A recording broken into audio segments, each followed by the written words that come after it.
Well, it's been 2 weeks since the last time we were on, and both the New York Giants and the New York Jets have made some very big moves in free agency, which will be one of the headliners in this episode, this live episode of the Boys of the Bay Apple podcast. Welcome back, everybody, after a 2 week. Well, we were off for a week last week, Monday, which is when most of the shit went down. Also, as well, the Yankees do have some injury bug problems. We'll talk about that, some rotational concerns, and I'm pretty sure in the second half of the show we'll definitely get to some New York Knicks basketball because there is some new news regarding OG Anunoby and a possible worry regarding his right elbow.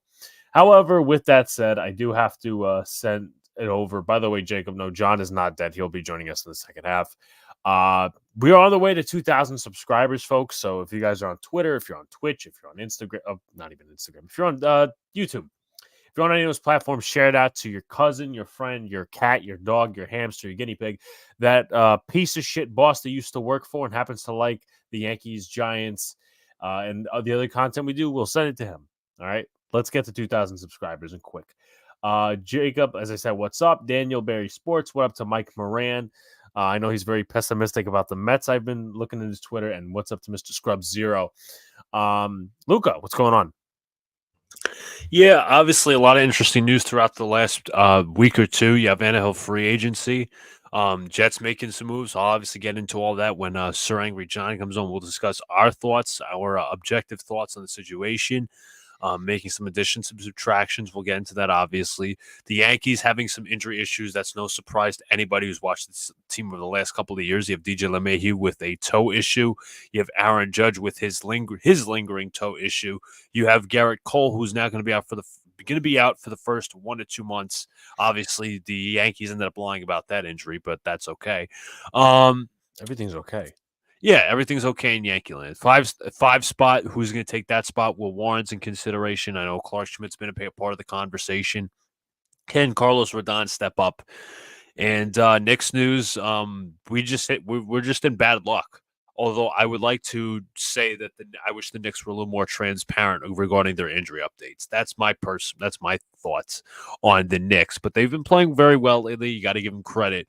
They're actually 2 games. It sucks because Anunoby's hurt, and the Knicks are 2 games back at the 3rd seed. So they really could pass the Cavs if they wanted to, but the injuries have just freaking hit them hard. And the problem is you don't want to burn too many guys out for the playoffs. No, absolutely, because it's gonna be very important. Our call-in show, by the way, is this Sunday. The following Sunday, not this Sunday, but the following Sunday is Easter, and we're not going to make you guys come on for Easter. That would be very, very bad of us. We would be terrible people. So this Sunday is the call-in show for March. We're hoping to maybe get a live stream or 2 in, and then some content sprinkled in the middle of the week as well. Should we start with Immaculate Grid? Should we? What are your thoughts on that? We can do the Immaculate Grid. All right. So also, by the way, if you're on Twitter, just a reminder, if you're on Twitter, you could comment. Also, if you're on YouTube, you could definitely comment. Let's get to 10 likes on YouTube. And, of course, share out and do all the good stuff. So where do you want to start? You want to start with baseball? You want to start with football? Where do you want to start? You want football.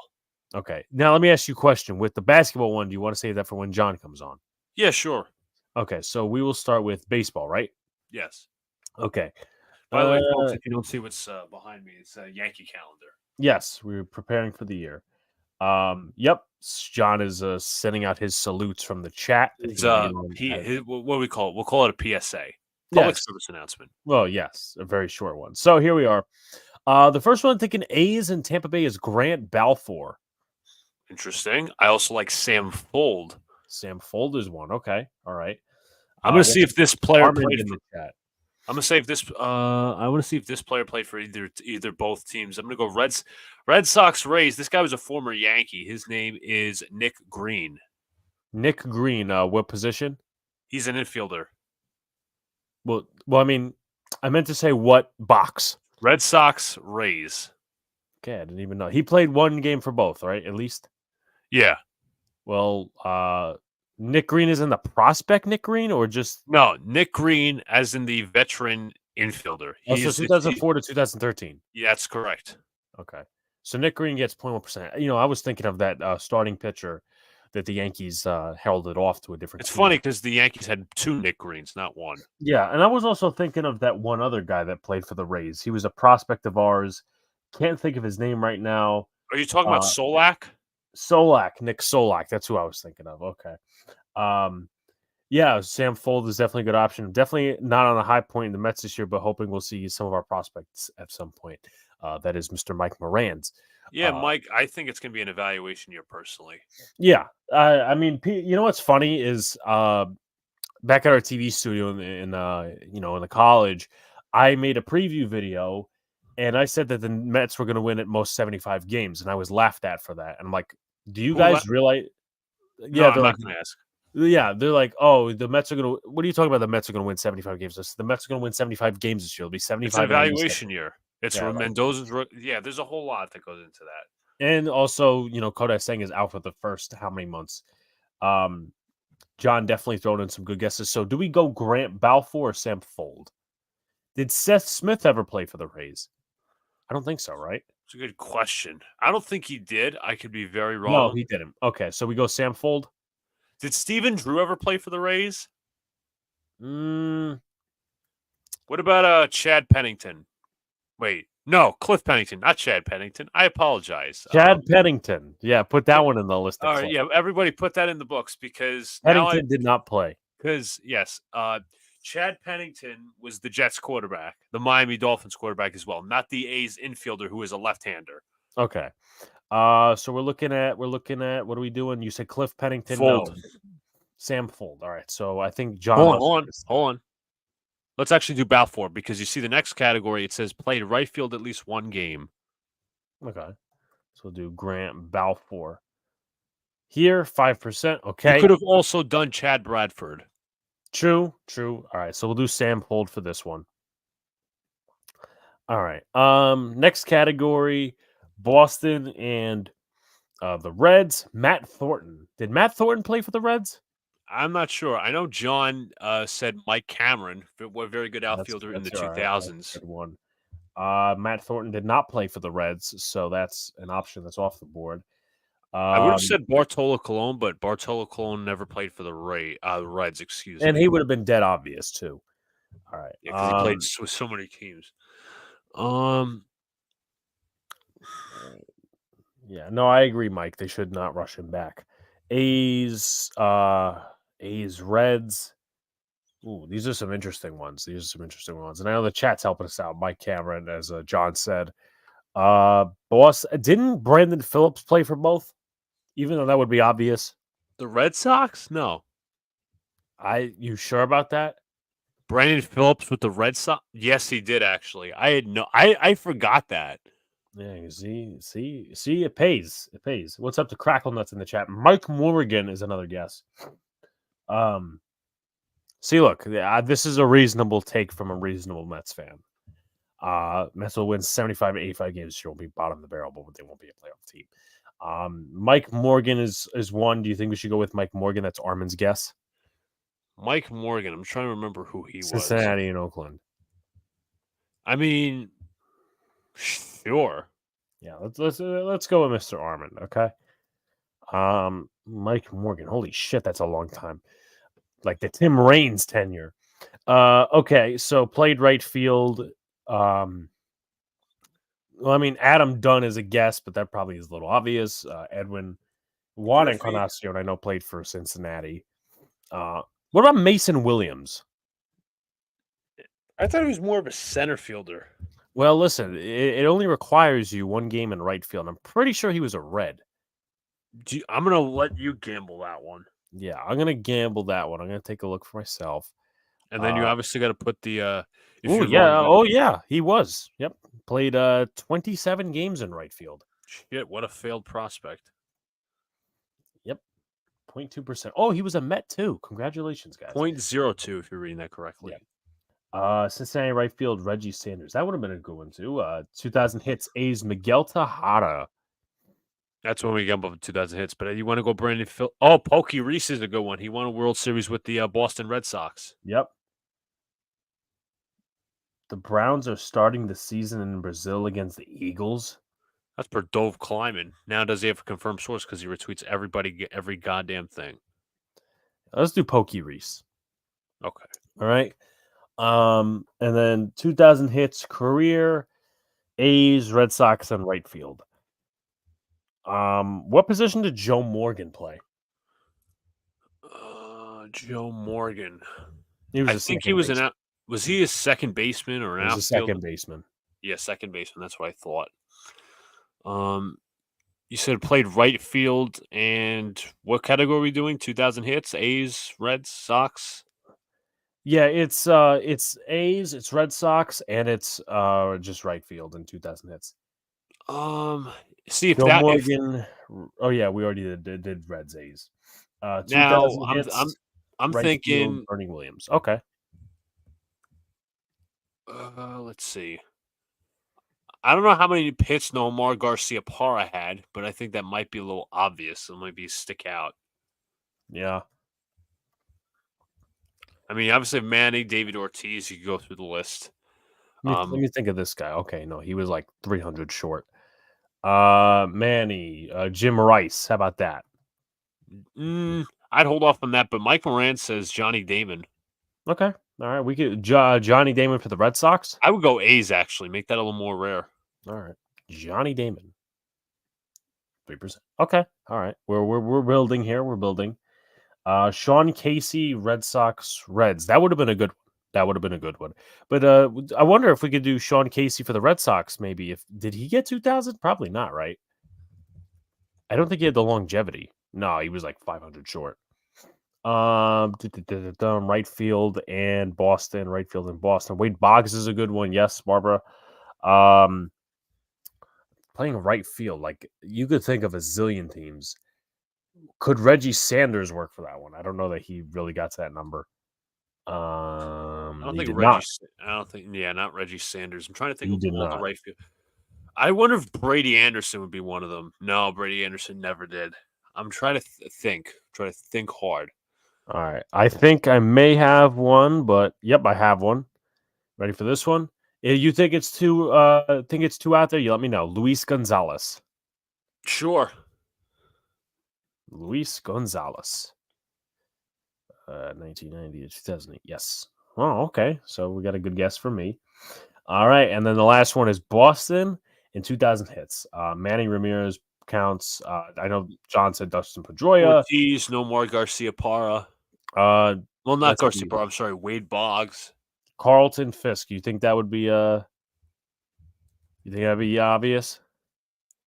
I'm trying to think like old Red Sox. Carl Yastrzemski too. Let me see about Fred Lynn. Just give me 1 second. Fred Lynn. Nah, he was literally 40 short of 2,000, and Luca left. Okay. Babe Ruth. Yeah, that would be one in put that one in the pot. But there's also Ted Williams and what about Dom DiMaggio, Joe's brother? I don't think. Nah. Nope. Damn. Didn't do it. Did not do it. So how about check Elston Howard? He played for the Sox? Yes. He did. And he did not get 2,000. Damn. So trying to think of Carlton Fisk, Carl Yastrzemski. This one I'm thinking like top options. Oh, what about I'll give you another one. Don Baylor. Don Baylor. Yeah. Yep. We'll put Don Baylor down. And now we'll go to football. But 15 rarity score isn't bad. All right. Football. Here we are. Since we're already in free agency. Since we're a free agency, you know. And by the way, new free agents, let's just say this guy signed with the Niners just now after being with the Texans. He does not count because he has not played a game. Yeah, he hasn't played a game. Okay. Let's see. Colts. Oh, Barbara. You know what? Let me say this. I didn't even read Barbara's message in the chat. She got it before I did, actually. So credit to Barbara. Yeah, credit. I'll be the first. I'll be the first one to say that. All right.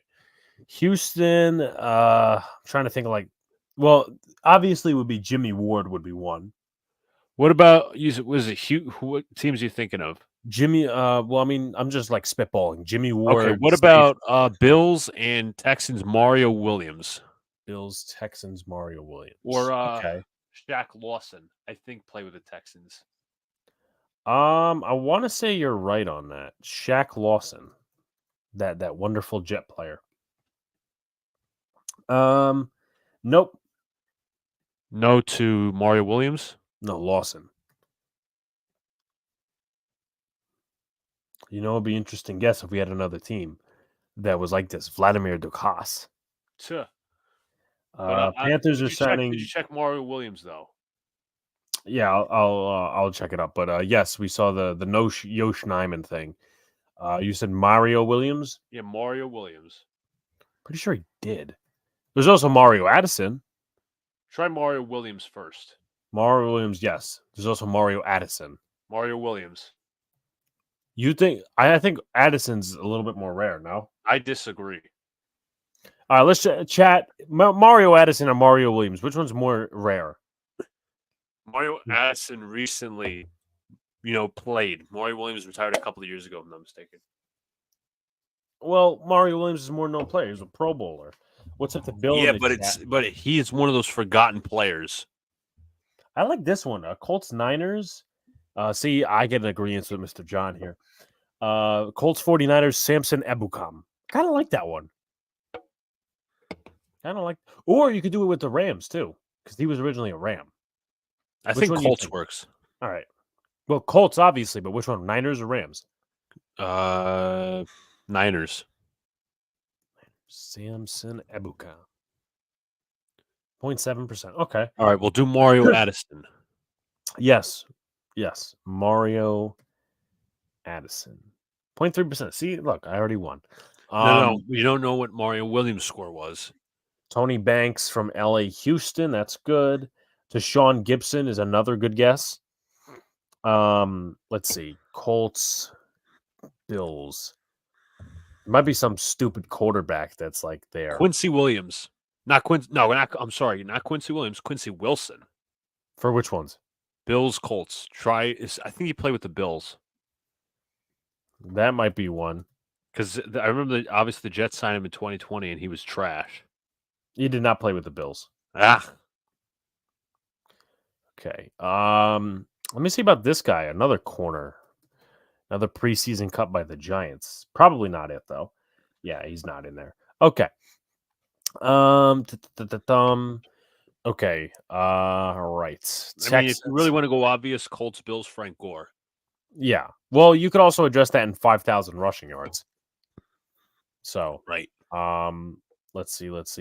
I think Deshaun Gibson played with the Texans, if I'm not mistaken. Might have. He did. So we could put that in for what is it? 49ers, and yeah, we could do it. Yeah, that was John's suggestion at first. Yeah, that's what I thought. I'm like, somebody threw this out there. Okay. We got Houston, LA. We got a couple other different ones to fill in. Don't be shy, folks. Don't be shy. Yeah, we got Colts, Rams, Colts. CJ Anderson never played for the Colts, I don't think. Let's see. Dontrell Inman, I don't think played for the Rams. No. Al-Qadim Muhammad probably didn't play. What did I say? Dontrell Inman? No. Okay. What else we got here? And if you're on Twitter, there's literally a chat there if you want to type a suggestion. Let's see what else. We got one at Roger Craig. That would have been my guess, John, but I agree. Yeah, I mean, like, we're probably not gonna get there. And you could also use Frank Gore for the other one, unless you go with a running back that, maybe we haven't heard of. So do you want to just pin Frank Gore right there? Who was the Bills running back in the 90s? I'm trying to think of his name. Yeah, I'm coming up. His last name was Thomas. It wasn't Blair Thomas. You sure it wasn't O.J. Simpson? Alex, Simpson played in the 70s. Well, Simpson still could have done it. I'm not saying he couldn't have, but you just completely swung on and missed right there. I said 90s, not 70s. Listen, O.J. Simpson could work. I'm trying to remember the guy's first name. Thomas was his last name. Marshall Faulk's a good answer, by the way. Yeah. Well, that Did he play with the Colts? Falk? Yeah. I believe he did towards the end of his career. It was either Falk or Dickerson. I want to say it was Falk, though. Thurman Thomas. Thank you, Armand. So you think we should do Thurman Thomas instead of O.J. Simpson? Let's see if he reached 5,000. And he hit 12,000, so that's even better. All right, so we'll do Thurman Thomas. All right. We're probably going to get like a super high score in this one, but I really don't care at this point. Okay. Thurman Thomas, Carson Wentz, Colts, Rams. That's a good one. Yep. I think because I was like, maybe there was a defensive end that played or a corner, but nah, Carson Wentz. 24%. Okay. Yeah, I think we're just spitballing at this point. Yeah, we're just mailing it in. Let's see. I mean, if you want to do Robert Woods, Rams, Texans, but also Armand has Tony Banks. I go with Tony Banks. Why not? Let's go with Mr. Tony Banks. All right. Then we got Colts and Naheem Hines is one. Right. So Zach Moss is another. Stephon Gilmore is one. Any like tight ends or linemen? Linemen. Maybe Matt Slauson played with the Bills. I don't think he did, but you could double check on that. Yeah, no. So, do you think we should do Naheem Hines? What about Joe Haig? Joe Haig was never a Bill. You're running out of options. Okay, do your thing. All right, we'll do Naheem Hines. Zach Moss is a little bit more out there, and that's 26%. Again, we're just spitballing at this point, and then Marshall Faulk, right? Yeah. Probably. All right, I'm gonna guess the rarity scores. Hold on. Let me see if Steven Jackson did it. Steven Jackson. Yes. Steven Jackson. All right, we'll do him then. Watch it. We'll be like 67 rarity score. And bam. 104. That wasn't very good, but nonetheless, who gives a shit, right? We're just here. All right. Anyway, well, I guess we could start digging into some flavorful New York Yankees talk, and of course, we'll go on with the Giants and the other stuff we have planned tonight. So definitely, if you got questions regarding some of the other topics we're going to talk about, please put them in the chat. We'll definitely answer throughout the show. So, by the way, I must say, to prequel this, I haven't watched a lot of spring training. Like, I think I want to say it was on Saturday. Like, I literally sat down for the first time, watched 3 hours of a game. I'm like, wow, this is actually thrilling to know that baseball is back in it's 10 days from now. 10 days from now is opening day, and we'll be streaming it. Like, we're planning to probably, we can't go to the game. It's in Houston, so we're gonna be streaming it from here. So make sure you guys tune in when that happens. But hopefully we get a couple of things organized in that fashion. But nonetheless, the Yankees have been hit with the injury bug. Now, which one do you want to start with first? Do you want to start with Garrett Cole? Do you want to start with? Let's get started with DJ LeMahieu, because I saw somebody bring up a great tweet today. Now, DJ LeMahieu, they said he's unsure for opening day. Apparently, he's got a bruise in his toe. I think it was a bone bruise, if I'm not mistaken, from what I saw on the reports. But the thing is, that takes weeks to heal. That's the problem. It was described by Aaron Boone as a pretty significant bone bruise. Now, somebody brought this up, and it's a really good point. I'm trying to find the tweet, right? Just give me 1 second, because this I think was. Well, the Yankees are already lacking corner infield depth as of right now, because you have Peraza, who's going to be out, and you already have LeMahieu, who's unsurety. So you might have to pitch in. I don't think Vivas plays. I think he plays second, so you're probably not putting him there. You could put Cabrera at third, but I'd rather not, because he's more of utility. And I'm trying to look at non-roster invitees also as well. Rojas, more of a first baseman. Josh Van Meter, let's see. More of a second baseman. There's another name that's being considered. And there's also 091. There's Jeter Downs, but he plays he's probably good. Second base, shortstop. So the Yankees don't have a lot of good infield depth as of right now that's like suiting. The closest you'll come is like Kevin Smith, Vivas, and Oswaldo Cabrera, which But they're not high-ranking names. I also like to want to share this tweet real quick. This is from River Avenue Blues. Made a very good point on Twitter. He said, "This is the fourth straight year the Yankees waited until spring training to address the bench. 2021, they signed Jay Bruce as camp open, traded for Odor soon after opening day. They signed Marwin Gonzalez in 2022 as camp opened. 2023, they signed Franchi Cordero before opening day. They should be a little proactive next time, guys." Now, somebody mentioned, I think it was Brendan Cootie or somebody else. Apparently, Gio Urshela is not a guarantee to make third base out of the Tigers camp, so maybe he's a Yankees target. I mean, well, what does that say about Gio Urshela? That says that. No offense, but what does that say? You can't make a shitty Tigers team? Either the Tigers have a really good prospect at third base. Was it Torkelson's at first, right? Torkelson's a first baseman. Yeah, it might.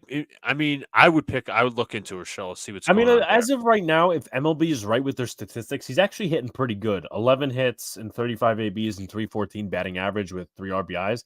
I mean, again, that's not bad, but we're also saying if he doesn't make the roster, like that. So here's the third base room. It's Urshela, Matt Vierling, Andy Ibanez, and Zach McKinstry. Now, McKinstry, I think, has played a decent amount of reps here in spring training. Ibanez is hitting 235. McKinstry has played in about 20, not too many at bats, 24. He's hit 292. I mean, listen, look. I mean, if the Tigers are truly tanking their shit, then they would release Urshela. But Plus, again, also, let me say this: Urshela also can play multiple positions. I mean, that's been a given, right? He also played a little shortstop for the Yankees and was better than Gleyber Torres at it in 2021. It was. Yes. Yeah, I remember he got some reps at shortstop because Gleyber couldn't play shortstop, and they kept forcing him there. But I mean, you're down to Oswaldo Cabrera. You're down. I think, and I said this, right? Jacob knows it. Armin knows it. John knows it. Luca knows it. And this is not being revisionist history, Al or whatever, right? I said they should have signed J.D. Davis. J.D. Davis is a quality bat, and he would have filled the third base role like really, really good. And I don't know how much he signed over for in Oakland, which was pretty interesting to me that they outbid the Mets. I didn't even know. I'll be honest. I didn't even know you wanted J.D. Davis. Yeah, I did. Like it's literally in chats, but he's hitting really good in spring training right now. He's already got 2 home runs and 6 RBI, so he's off to a hot start. For but again, sometimes a couple of days ago. What you're saying? No, I was gonna say sometimes you could be hot in spring training, but you could cold as shit in regular season. So no, I understand, but also like you could kind of apply that to Urshela. And again, he didn't hit like terribly last year. He hit 248. Let's see, 248. See, a problem with MLB is they screw these stats up when they're in spring training. See, Armin's got a point too. He says JD got $2.5 million plus. He's going to start for the A's. If he's going to start, yeah, I mean, you're right. He probably was looking for a starting job. But I think the Yankees should at least made the attempt because he's depth. Like last year, I mean, he struck out a shit ton of times, 248, but he hit 18 home runs, 69 RBIs. I mean, that's second to his 2019 numbers of 22 home runs. I would have passed on JD Davis. If I'm being honest. Really, with the corner, I'm just saying with the corner infield depth that. Yeah, I get the corner infield depth isn't as great, but the problem is Davis is not consistent. There you go. You got 2 comments right here. High fastball. Cannot hit a high fastball. Yeah.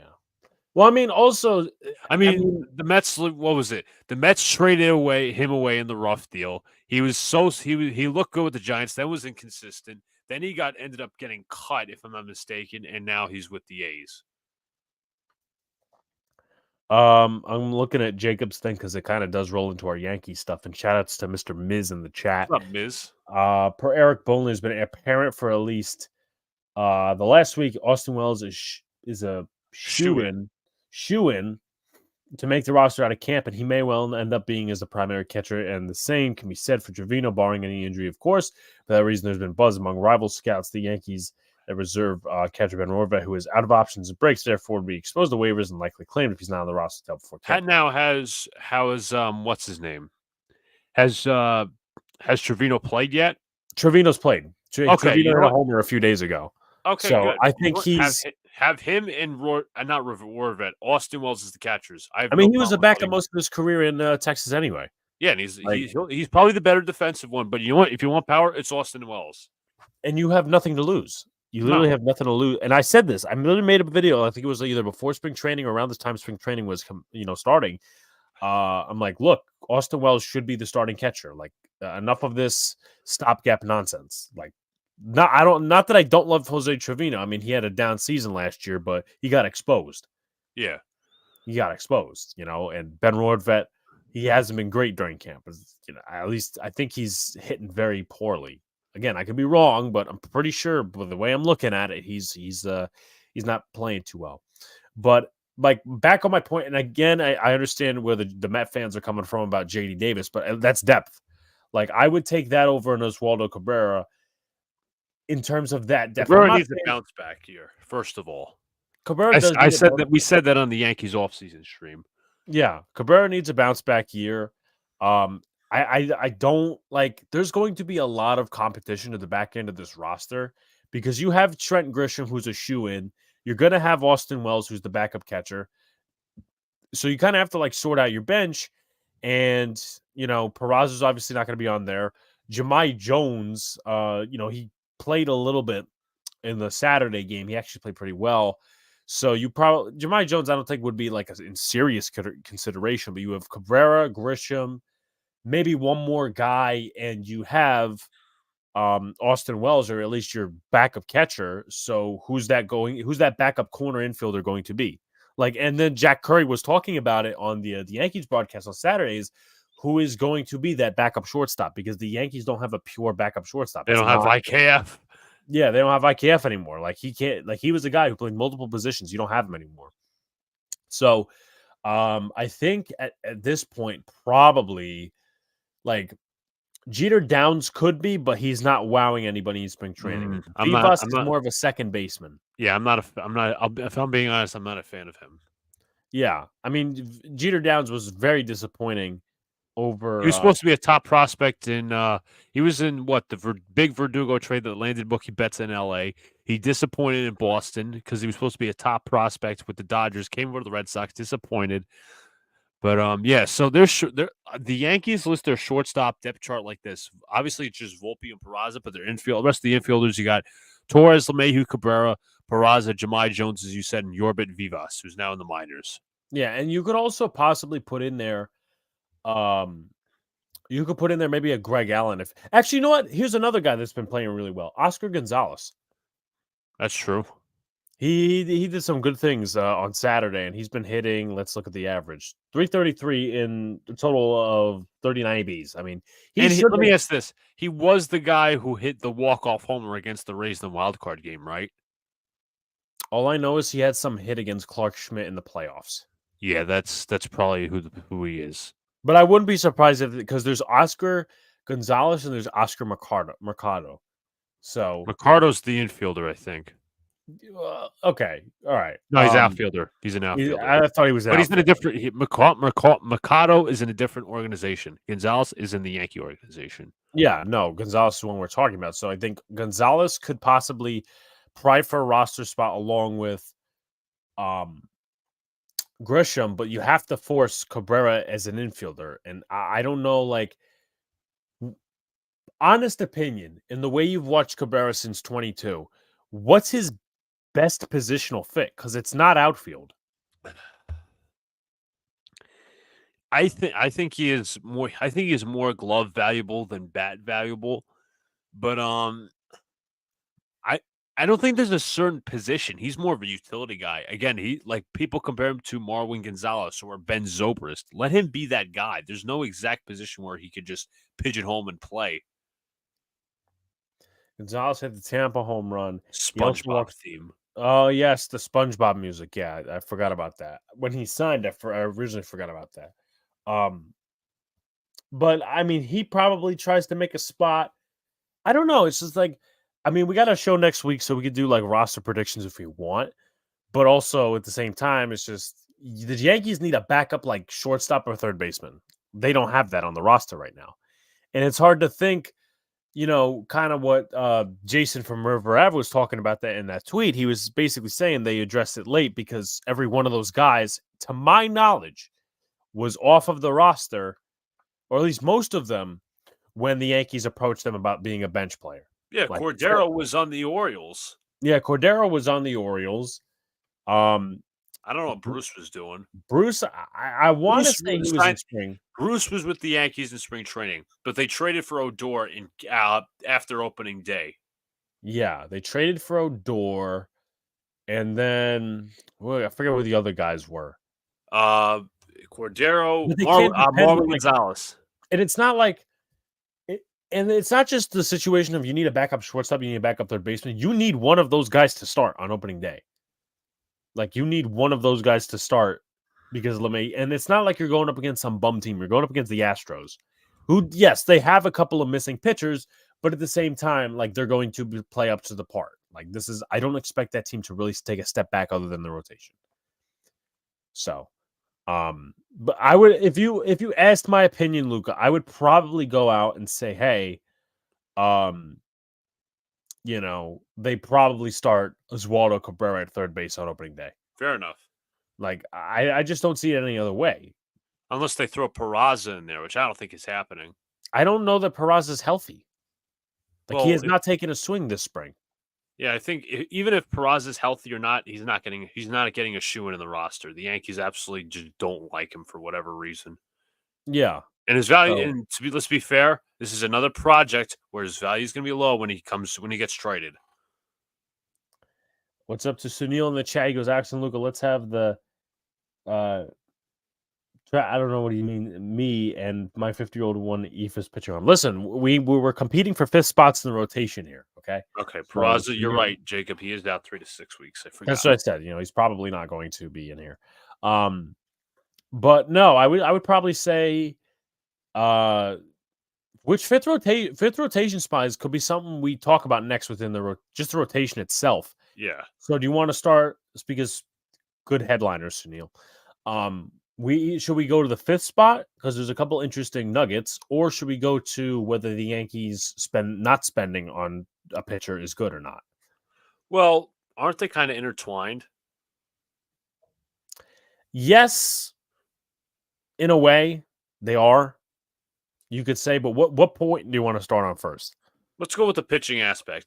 I saw per Bob Nightingale, the Astros and Blake Snell were talking. It was 66 million, 2 years. I think the Dodgers were talking too, right? Yeah, Dodgers, I think we're talking to him as well. And our buddy Jake Simone says the Yankees should be ashamed that they're not offering this. But question is, how much would you offer Blake Snell? I know the Yankees missed out on Cease. I don't like that they missed out on Cease. I had my piece to say on Twitter that essentially, if you're going all in, you're pushing all the chips to the table. Obviously, that conversation's dead in the water. So it's Trevor Bauer, Michael Lorenzen, or Blake Snell at this point. Yes, I would consider Trevor Bauer.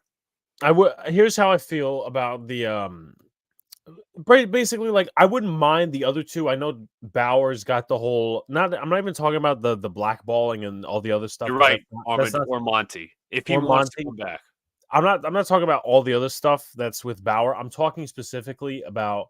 There's apparently a relationship with him and Garrett Cole going back to, I think it was UCLA. But that aside, you put Michael Lorenzen in here, I think you're better off just starting Will Warren or Clayton Beater or Lorenzen to me is more like he is a true fifth starter, but he doesn't change anything. He doesn't really change anything. Yeah, he's not really a needle mover. He's a long guy. Yeah. Let's see. Get George Lombard Jr. up to play third base already if he proves to be a Juan-So type of generational talent. He impressed me for a little bit, George Lombard Jr. Yeah. I mean, listen, there's no reason for the Yankees to rush him, but he's more likely a shortstop, no? Pretty sure he's a shortstop. Yeah. But what was I going to say? Yeah, Michael Lorenzen, you get him in here. There's no point. There's really no point in getting Lorenzen in here because he's the same type of pitcher you basically have on the staff right now. And I think the projected is 1 year, $8 million. So, I mean, you're not really, you're just throwing a bag just to throw a bag and say you did something. And then Blake Snell. I've been campaigning for Blake Snell. And funny you say this, and I should say funny, I should say this, because I was a big anti-Snell guy. And if you guys watched like my first Snell video of the offseason, I was not a fan of bringing him in. Right. But now that so many options are off the table, you kind of have to do it. Now Gotta the take Yankees the risk. and it's not like he's asking for $43 million a year. He's asking for 33. Like, I would take He's 33. also reigning Cy Young winner, so there's a reason. There's kind of a reason for that. Yeah. Keep in mind, Heel coming off TJ. Rumor has it he's going to be looking at a king role. Yep, the Yankees have been talking about him that way. And to be honest with you, I don't like it, but I see it, right? Because I've loved Louis Heel ever since he's come up. But at the same time, Yankees fucking played with him in his first season. They kind of up, down, up, down. They kind of fucked with him. Let's be completely real. Lorenzen is a back end piece of the rotation bullpen. So exactly, like he's not, as Lucas said, he's not a fucking needle mover. And the Yankees need needle movers if you're going to replace Garrett Cole for 1 to 2 months. And again, like nobody's really surprised. The Yankees probably are not going to sign anybody. They're not going to trade for anybody. Now, again, if this problem gets worse, or in general, Garrett Cole comes back and this rotation sucks, you go to the trade deadline and make some moves. Again, we don't know who's going to be available at the trade deadline because we can't even predict right now. Like, I think last year was a little bit more predictable. But Snell's not signed. Monty's not signed. Those guys aren't coming here. Snell more likely, but again, just not in that. And again, I will say this, and I know a lot of people will be up against it, and I know Luca probably is in the same sentiment. He was a guy that homered in the breakout game on Saturday, Spencer Jones. But I will tell you this, he's not a Juan Soto talent, so anyone who tries to tell me that on Twitter is a complete moron. He's listen, the talent is there. He's not Juan Soto. How many players are Juan Soto? I always say this, Alex, potential versus impact winning now. The Yankees are a win now team. 110%. You cemented that with the Juan Soto trade. Did you not? You did. You traded your pitching prospect in Drew Thorpe.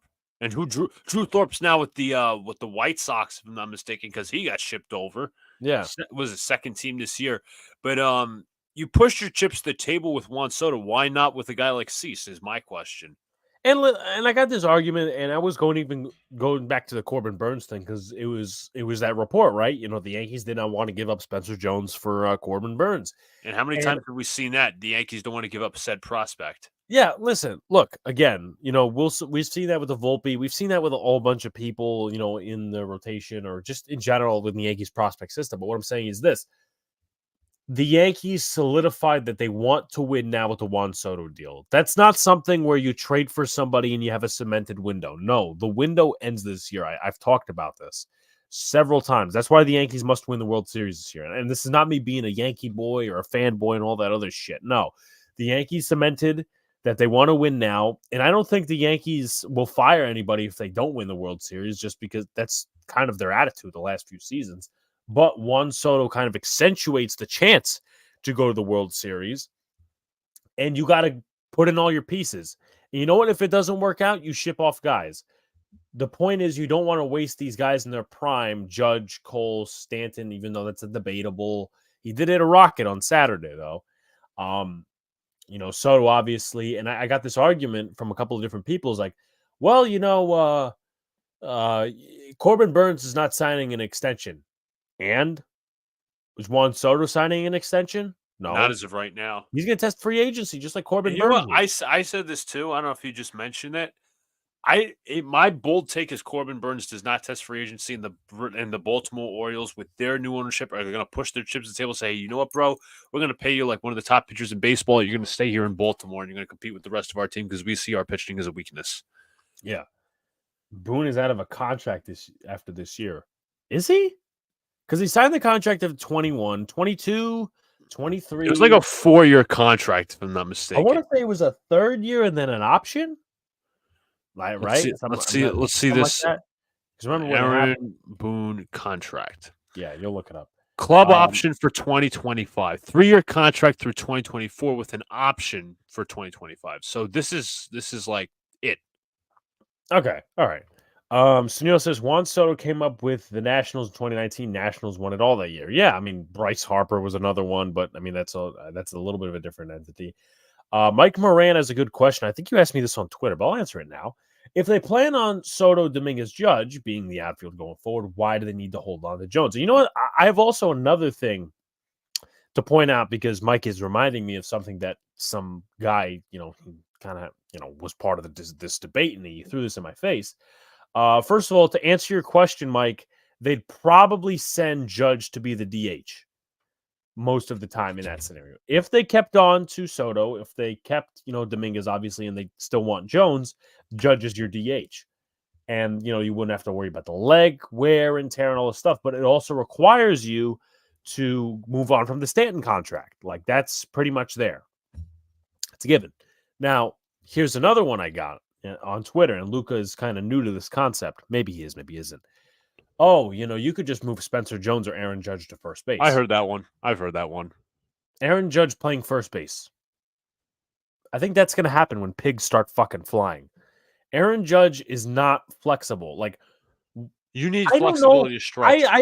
This is just my opinion. I don't know where everybody's getting this bullshit idea of like all of a sudden injured outfielders play first base. Just because it happened to Bryce Harper doesn't mean Bryce Harper. The only reason Bryce Harper did it is because he literally had Tommy John surgery. Yeah, and he literally had to DH, and they said, "You know what? We'll put you over at first." And plus, not only that, DH in the NL plus Rhys Hoskins is now gone. Well, he was hurt too, to be fair. Right. But this idea of we're trying to, and maybe it's not just the fans, maybe it's just the organization too, is square peg in a round hole. Start square peg in a round hole of injured outfielders playing first base. Like, what? Spencer Jones, you can maybe try to sell me the idea, but also I got an excuse for that one. One of them cop outs. But I'll say this once again: Judge is not flexible enough to play first base. What happens when Judge has to stretch for a play? What happens when he has to scoop something? I'm not saying he's bad defensively, but come on, we're talking about two different fucking positions here. And then also someone said to me, yeah, but Murakami has never played in MLB. So, some of many other Japanese players by the names of Shohei Ohtani, Hideki Matsui, Ichiro. And most of them, and the transition's seamless for most of them. Call me wrong. What's up to Justice Best in the chat? Call me wrong on this, Luca. It's mostly the pitchers that don't work out. One I can name is Kenta Maeda. Now, I don't know. I forget if he came over from Japan or Korea, but I'm talking foreign in that general area. I can't remember the last Japanese player that did not work out. My opinion. In terms of hitter. Let me look up recent Japanese hitters who came to the States. Yeah. Who in their right mind is thinking of this shit? He's 6'7", has been notorious for oblique and abdominal. Exactly, oblique. Yeah. That's very key. That's lower part of your leg. Peyote. That's one. Kazmatsui from the Mets. He also was a part of the team that went to the World Series with the Rockies. Yeah. But Sunil's right. I mean, this guy has had injury issues. Let's not shy away from that. Hideki Arabu. Yeah, that was actually a little while ago, but that is a good point. Yeah, that was what's up to Brad in the building. But yeah, no, I mean, just I don't get this analogy that Let me look at. So you have Ichiro, obviously a while ago. Sotoguchi a while ago. Matsui a while ago. Kazuo Matsui a while ago.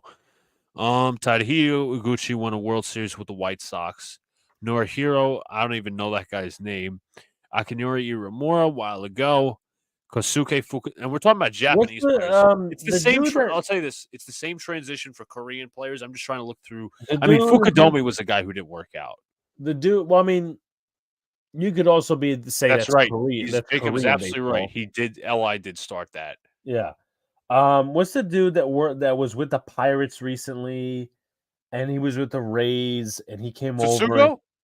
Yeah, he didn't work out. Yeah, he didn't work. Wasn't he? He was Korean too, right? I'm going to disagree. I think he was Japanese. All right. If he was Japanese. Yes. Yep. All right. So what was he? Japanese? Yeah, Japanese. Okay, so he was the most recent one that didn't work out. But other than that, I mean, come on. What are we Most of them hit. Most of them hit. Yeah. Troy, I mean, it was a few years ago, but again, most of them do really well. So we could get into this fifth starter role. Okay. The Yankees. Nori Oki won with either San Fran or KC, and like That's true. he's right. He is right. G-Man Choi might be our DH. LMAO. Yeah. Is he with the Mets, actually? He's with the Mets. You didn't know that? I must have forgot. Yeah, Taguchi. Yep. That's another one. But this fifth starter role, right?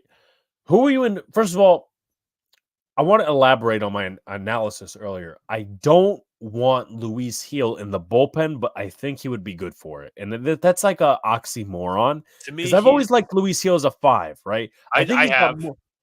I think he's got more impressive stuff than Clark Schmidt. I think he's got a lot more velocity. He's got more velocity. He'll throw a changeup from time to time, but I think it's fastball slider he throws. And he looked really like he used to have a command issue, but yeah, he was a little wild. On Saturday, he only allowed a walk, one. That was one of his problems when the Yankees were screwing around with him in, what was it, 21? Yeah, I think the thing is the Yankees are going to start him by throwing him in the bullpen, the Michael King role to ramp up. And then if, the rotation starts to run into trouble, he'll be like that emergency guy. Yeah. But he needs the innings in the minors first. He needs a ramp-up period. Yeah, no, listen, yeah, credit to that. I mean, he needs a ramp-up period, but at the same time, they probably will say, look, you're good right now. We could probably use you in the bullpen. And there's so many questions, still in my opinion, about this bullpen, right?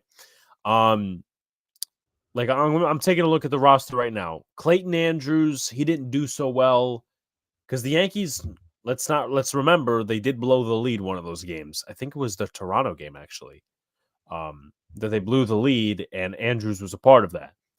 Beater, as far as he goes, I think he's like one of the guys that competes for that 5 spot. Yeah. Caleb Ferguson. He's a reliever, though. Yeah, he's a reliever. I'm talking also bullpen, too. Right. Ferguson has a high ERA. There's also Victor Gonzalez. Gonzalez has looked good. Luke Weaver, I know he's been talked about as back of the rotation. Who would you feel most comfortable with at number 5? I'm going to say Will Warren is one of them. Clayton Beater is also another. I'm trying to think of the other. Who's going to be good in the bullpen? Who? Nick Birdie. He's been throwing. Is that what Jacob's talking about? Nardi? He might be talking about Birdie. Yeah. I know the Yankee. I know there's also who's the guy they picked up from the Phillies? Help me out here. There's Cody Morris. By the way, the Mike Moran and Armand and all the Mets fan people in the chat, their little buddy hasn't been doing well for us, and that's Dennis Santana. But Birdie, yes. The Yankees also picked up Cody Petit and Cody Morris. One of them was optioned, though, recently. I'd have to look that up. Who? I want to say it was Cody Morris. But it's just this idea of you might if you're sitting here telling me you might as well, Luke Weaver and Cody Petit for 5, you might as well go out there and just say we're gonna fucking do a bullpen every 5 days. No, I'd rather start with. Petit. Listen. Morris was the one that was optioned, by the way. Petit is still up here. Yeah, and so is Clayton Beater. I'm trying to remember the dude we got from. It wasn't Underwood, right? Underwood. Let me look up that name. I'm trying to McKinley Moore. That's who you're thinking of. McKinley Moore. Spring training. He allowed how many runs? He allowed 1 run. No, it's not giving me. Oh, he hasn't even pitched yet, according to at least MLB.com. Now that could be very wrong, but that's also a bad sign for him not making the roster. So you probably put Marinaccio back in the pen. Clay Holmes, obviously. Nick Birdie, I'd throw in there. You probably throw both. I can't see why Ferguson would make the roster. You probably throw in Victor Gonzalez too. So, and what was it? The MLB recently just did a rule, right? They did a rule where, a certain number of pitchers. Yeah, someone can affect that. And just remember, you won't have Tommy Kahnle to start the season. That's right. And Scott Effross is, IL, and that's a whole nother freaking conversation. So now let me ask you this real quick. Okay. This is regarding pitcher injuries. Now, I think Chris Rose was interviewing Toronto pitcher Chris Bassett. Do you think that everybody's too obsessed with velocity nowadays? That's why pitchers are getting hurt? Yeah, Because that's what Chris Bassett said. He said that's essentially the pitching arm is made to throw 91 and 93 miles an hour. 92, I think he said, actually. And he's like, everybody's obsessed with velocity today. I'm gonna disagree on Hill in the 8th because I feel like he's made to go like 5'6". He's the Michael. Yeah, he can. Yeah. So like Canely again, he's injured, so you have to find a setup guy. And I think Birdie's definitely good for the 7th. You also have to see where Loizaga is. True. Is he even healthy? That's a good question. Let me see what Loizaga's been doing in spring training. If he's been doing anything, 6.75 ERA. Let's see how many runs he's allowed. 2 runs in 2 games. How many appearances though? 2. Okay, so he really haven't seen him. You also got middle relief guys like Ferguson and Victor Gonzalez. Yeah, those guys are like 6th, 7th inning guys, but they're nothing like in the 8th, which is again like a mini problem for the Yankees to have is to not have a guy be in the 8th inning. Again, Clay Holmes. You could maybe stretch Marinaccio as an 8th inning guy. You hope he bounces back though. Yeah, but that was a pretty piss poor season last year, and he didn't even have like that bad a statistical year. It was just like, dude, what the fuck happened? He was like he's badly inconsistent. But yeah, Birdie, he's like one of the guys that's impressed me. I think he had like surgery recently though. Who? So Birdie, I feel like he had some type of surgery to where like, oh, he's bouncing back and all this stuff. I don't want to say it was Tommy John because I don't want to get my numbers wrong. Let's see. I'll look it up for you. He had an appendectomy in 2023. I'd say the year prior or the year 2 or 3 prior, he actually had Tommy John. That's for multiple innings, why not use Weaver in that role in lieu of Luis Heel? I feel like Weaver's like much more attached to the rotation. Yeah. Like if you, and again, it's tough because we're all like throwing squares around, but I just don't see as like why you would trust, and I'm not saying Sunil's wrong for this, but why you would trust Luke Weaver in an 8th inning setting. I would rather have Loizaga or Marinaccio there, but I guess once again these are going to be conversations that the Yankees are going to have with their staff and everybody else. Marinaccio's exploded faster than the Titan. Yeah, again, I just we hope he bounces back because I really liked him, but obviously, and spring training hasn't treated him well. 7 appearances, 7 earned runs. Boy. Not to mention the Yankees have a losing record in spring training, but that's more or less that nobody cares about that. Heel is coming back from Tommy John surgery too early for high leverage innings yet. Yeah, exactly. It's like 5th, 6th type of thing. But do you? All right, we could probably put this in a question format. Do you think Luis Heel should start the major league season on the roster? Do I think Heel should? If it's a long reliever role, yes. And if the Yankees have too many of those guys, you send them to AAA for a bit. Yeah. So I probably, but don't you have the fist spot for Weaver, Heel in the 8th, and Weaver for middle relief? You misunderstood my intentions, sir. Okay. So this, I don't necessarily like Luke Weaver at all. Like, I just don't really think, I'm not too keen on him personally. Me, Heel, I wouldn't put in the 8th. I put him in the 5th or the 6th. And then, you probably, again, transition either Marinaccio or Loizaga to the 8th. And then for 5th role, I would go with Clayton Beeter or Will Warren. And, it's not like high-pressure situation for Will Warren because, he started a number of games last year in AAA, and he's getting, every 5 days. So it's not going to be a total beat-up shit situation. If I'm not mistaken, our second team that we play after Houston, is that in Arizona? I want to say it is. Yeah, because I'm thinking, before they come back home for the Blue Jays. Yep, Arizona. The game we might be attending. the Blue Jays the 6th. I think that's what we've been talking about. So Yes. what was I gonna say? Yeah, so that's pretty much that. Any other like Yankee? We talked about the 5th role. Do you want to talk about Aaron Judge's timetable a little bit? What was the recent report that we saw? He's gonna be back in the lineup on Wednesday. How do we even manage that? I think you have to DH? and play him like 2-3 innings. And I know but you want him ready for opening day. Because it's the same toe that's bothering him that he didn't get surgery on. Yeah. And you have the oblique alongside that. That's not a good mix. So, and again, you're not playing some bum team. You're playing the Astros and the Diamondbacks who made it to the World Series after that. They also beefed up on pitching. Remember, they got Eduardo Rodriguez in the offseason. Yeah. I mean, back to your point, though, I think Shawn, our co-host, has been talking about it for so many years that pitchers throw their arms out. Basically, that was Noah Syndergaard's problem. Mm-hmm. So, but the problem, abdominal injury, my bad. What's up to disgruntled? But also, here's the thing, too, is hitters have gotten better.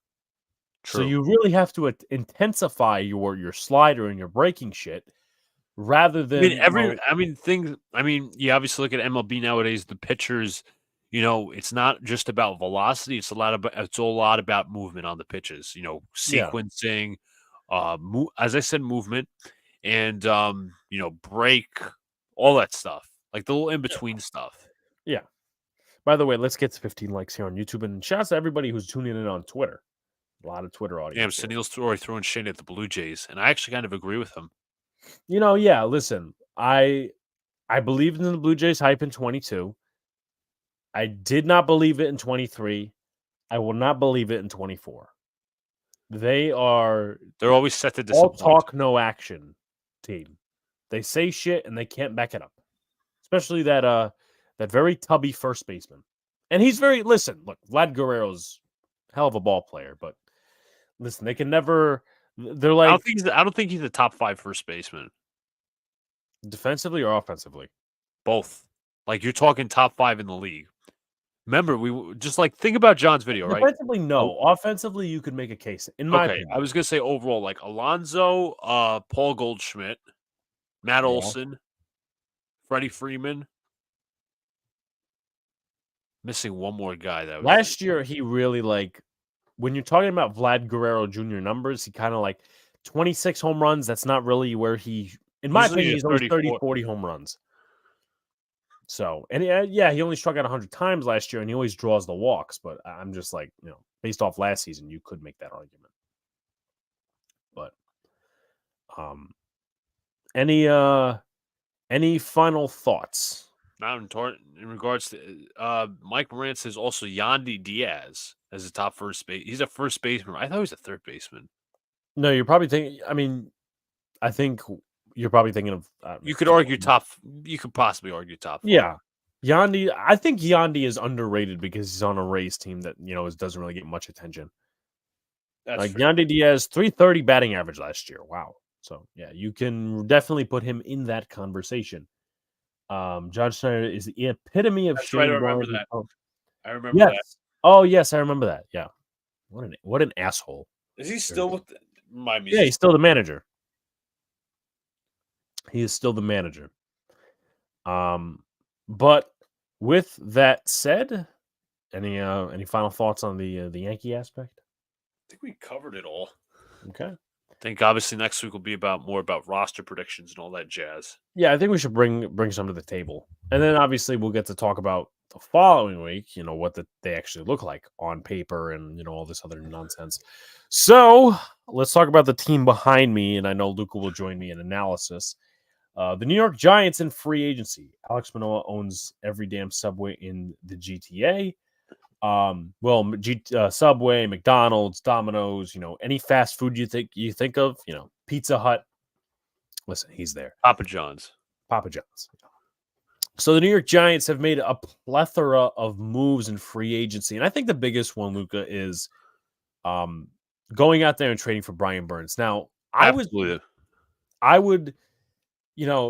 if Miz is still here, he knows me and him were talking about this because some reporter or some person, whatever it was, 3 days before the trade said, "Oh, Brian Burns has been linked to the Giants." I'm like, I really like. It's fun to talk about, but it's not going to happen. And then we hear this thing when we're at the bowling alley. Yeah.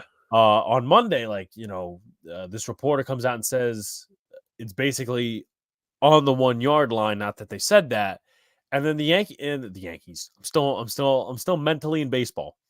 But the Giants go out and trade for Brian Burns. Now, I want to address a couple of things, but also we have the chat. What's up to Almighty? What's up to Max in the chat? Blue Jays team chef has their work cut out for them this year. Yeah. Apparently, Huff was their first option per Pat Leonard on YouTube. Really? Well, I would take Brian Burns over Bryce Huff, in my opinion.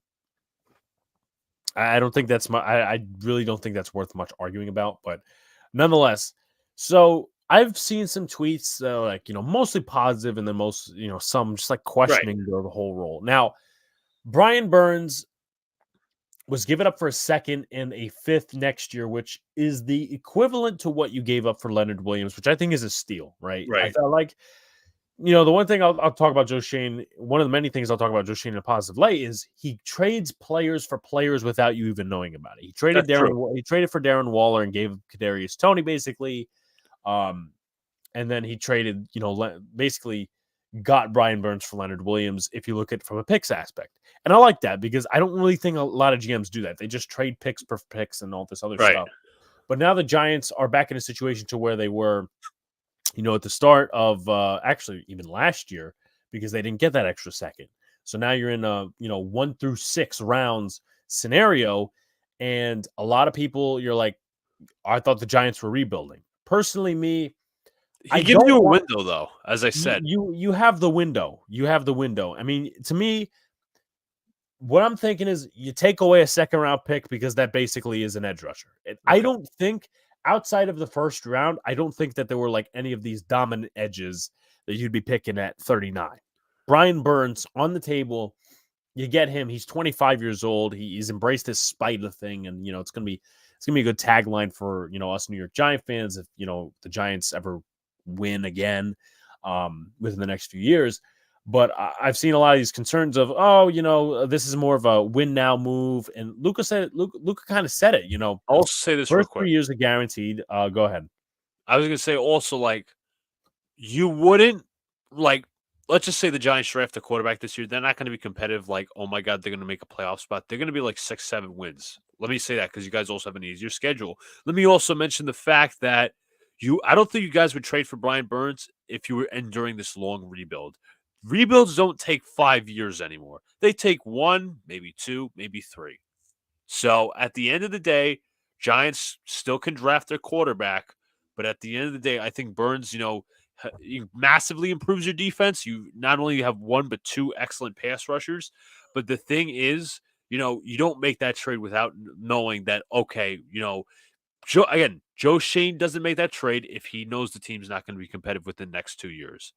Yeah, no, absolutely. Huff, a shit ton cheaper. Only difference we overpaid because Huff went elsewhere. He means overpaid in contract. I mean, I think the Giants. I'm pretty sure it was not 150 over 5. There was original reports. It was like 5 and 141, which would be only like 28, 29 million. But I mean, that is the second highest paid defensive end in all of football. And I think to an extent he's worth it when I will see what he does on the field because he's got to act like a number 1 pass rusher, which basically he was like that in Carolina. He was their number 1 pass rusher. And now he's help. Yeah, now he has help. Kayvon on the other side, Dexter in the middle. Persuade Michael Strahan for either linebacker coach or defensive coordinator. You could use the space between his teeth as a specimen for the whole to penetrate the quarterback or as a whole to block, preventing running back penetration. You got a good point there. Definitely a lot of comments coming in here, so we'll definitely read them from Almighty Jacob and Mike. But I think you have that window. It's not like the Giants are cap stricken for the next few years. I think next year they have a couple of good millions of dollars in there. Plus, who knows? The NFL might stretch it out a little bit because they always stretch it out by millions of dollars every year. Salary cap usually goes up anyway. So and like if the Giants, in my personal opinion, do the right thing and draft a quarterback, which will be its own separate conversation, and I know, Jacob's asking about it. If the Giants do the right thing and draft a quarterback this year, if that quarterback is ready by year 3 and you can contend, Brian Burns will be 27, 28 years old, still in his prime. So you could still, make note of that, and he will be paid. He will be underpaid at that point because there might be edge rushers who are trying to get paid that try to lap him.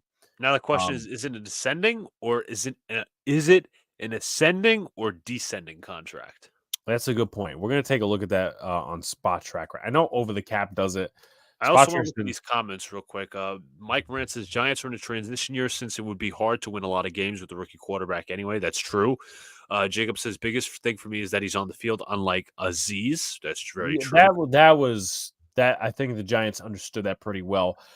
So it's, if we're talking, you want cap hit or do you want base salary? Let's go with base salary first, and then you can give me cap hit. Okay, so base salary, $8 million, 22, 22, 21, 21. Okay. Okay. And then cap hit 15, 29, 30, 32, 32. Okay. You could have the out year after 3, because if you have the out year after 3, actually, you better off to do it honestly if you're trading him post 6-1 and getting rid of him 6-1. But if you can wait till 2027 to cut him, that's also a beneficiary too. Given the G ladies, well, I don't even know how to answer this, but wonder what Tibbs is going to want in a few years. Just thinking, yeah, I mean that's definitely a consideration of what he's going to want in a few years, what the production is going to be. Absolutely. Because if Tibbs gets 6-7 sacks a year because Burns is getting more, then the Giants won't value him as much and say, okay, well, we're going to let you walk, and depending on his demands. But I would say between 24. I mean, I don't know when they would like to re-sign him. I'd say between $24 and $31 million. I know that's a very large gap. Yeah, I think, he can fit a lot of schemes. Isaiah Simmons was pretty much like a wink toy. And he's a chess piece. He's a chess piece. He's scheme specific. And unless he transitions to safety, the Giants will not bring him back. And look at this one. John Heyman, Blake Snell to the Giants, 2 years, $64 million. Swing and a miss. Or hold on.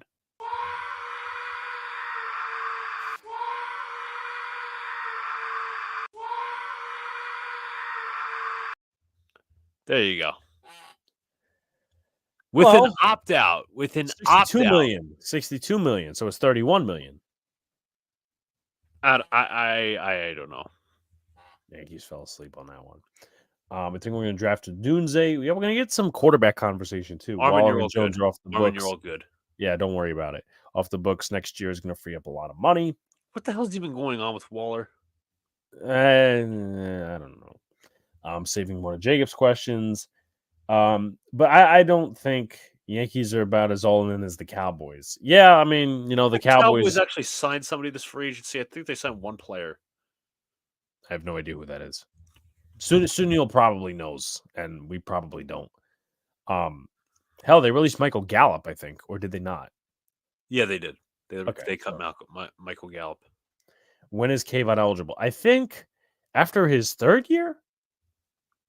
I know the 4th year, I think you accept or decline the 5th year option.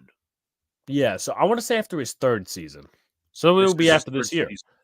Yeah, so I mean, if you depends what the Giants want to do, and then you could backload the contract and all that stuff. But I think the Giants are definitely one of the better defensive lines in the NFC now. Oh yeah, you do need another D lineman, but Dexter Lawrence being there, it's a huge help. Kayvon and Brian Burns. You got linebackers that could play. Bobby Okereke, Micah McFadden. Yeah. Going to be tuning his. Oh yeah, well he's gonna act like he was a genius. Hunter Renfrow is available if New York still needs receivers. I don't think he'll be a Giant, and I don't think he'll. Now let me ask you this, disgruntled as a Jet fan.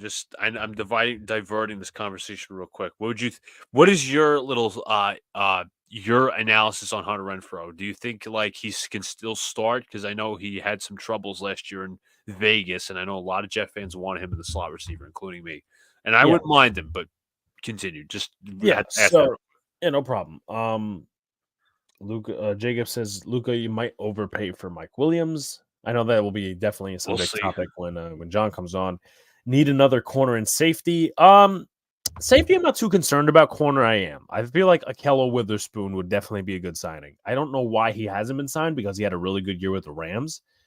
Shout outs to Jake Ellenbogen for that one, but let's see. Or Odell, Eric Hendricks. Eric Hendricks, that's who it was. Yep. Yeah, and then also Leighton Vander Esch retired. Yeah, poor him though. He was a good player, but unfortunately, neck injuries did him in. Or Dory super cheap. Yeah, he's a great slot, but he needs to play inside. He's got let me ask this: would you go after a guy like what's his name, Xavier Howard? Or Trey White? Trey White, yes.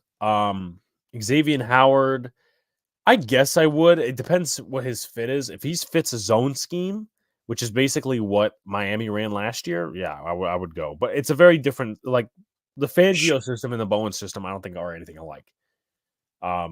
They might be alike, but there's Poyer, I think, signed with Miami, $2 million. Yes, he did. It was a cheap ass contract. Like that was a steal. Micah Hyde's still a free agent, right? Yes, he is. Yeah, so maybe I think it's a possibility if the Giants don't address something via draft, they'll do something like May and they'll sign some June 1st kind of thing. Because there's also cuts that happen. Yeah, there's cuts that happen. There's also like April before the draft. I mean, we haven't even hit. There's actually like quite a few safeties you could get. Obviously, no, not Jamal Adams, Justin Simmons. It depends. Obviously, depends on price. Eddie Jackson is still available. Quandre Diggs. Yeah, it just depends on who fits the system. And they want to be interchangeable with these safeties, too. I don't know why this freaking thing is not charging. Oh, I see why. Give me 1 second if you want to read the comments. Yeah, but I was going to say as well, like, I don't know if the Shane Bowen plans to run like 3 safety sets like the Jets do. Let's see. I know he's interchangeable with the safeties. So he'll run 2, 3 at a time? I think so. Again, I probably have to take a look a little bit, but that's what I know. I do want to get to like Bradbury a few years ago when we cut him after the draft. Yeah. And I know he still hates the Giants for it, but who cares? He's such an on and off burger. It's not even funny.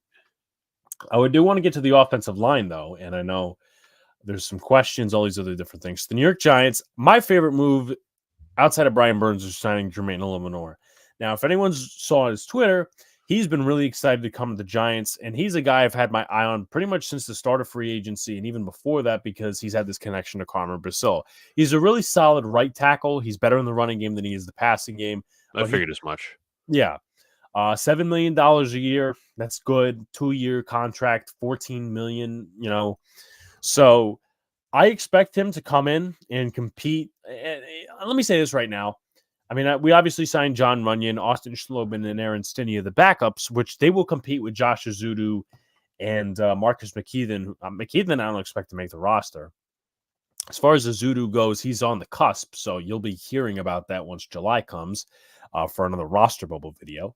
But nonetheless, there's this narrative out there that people are poking in. I have no idea why that Josh Azudu is still a starter or is in line for a starting job. First of all, I'll say this.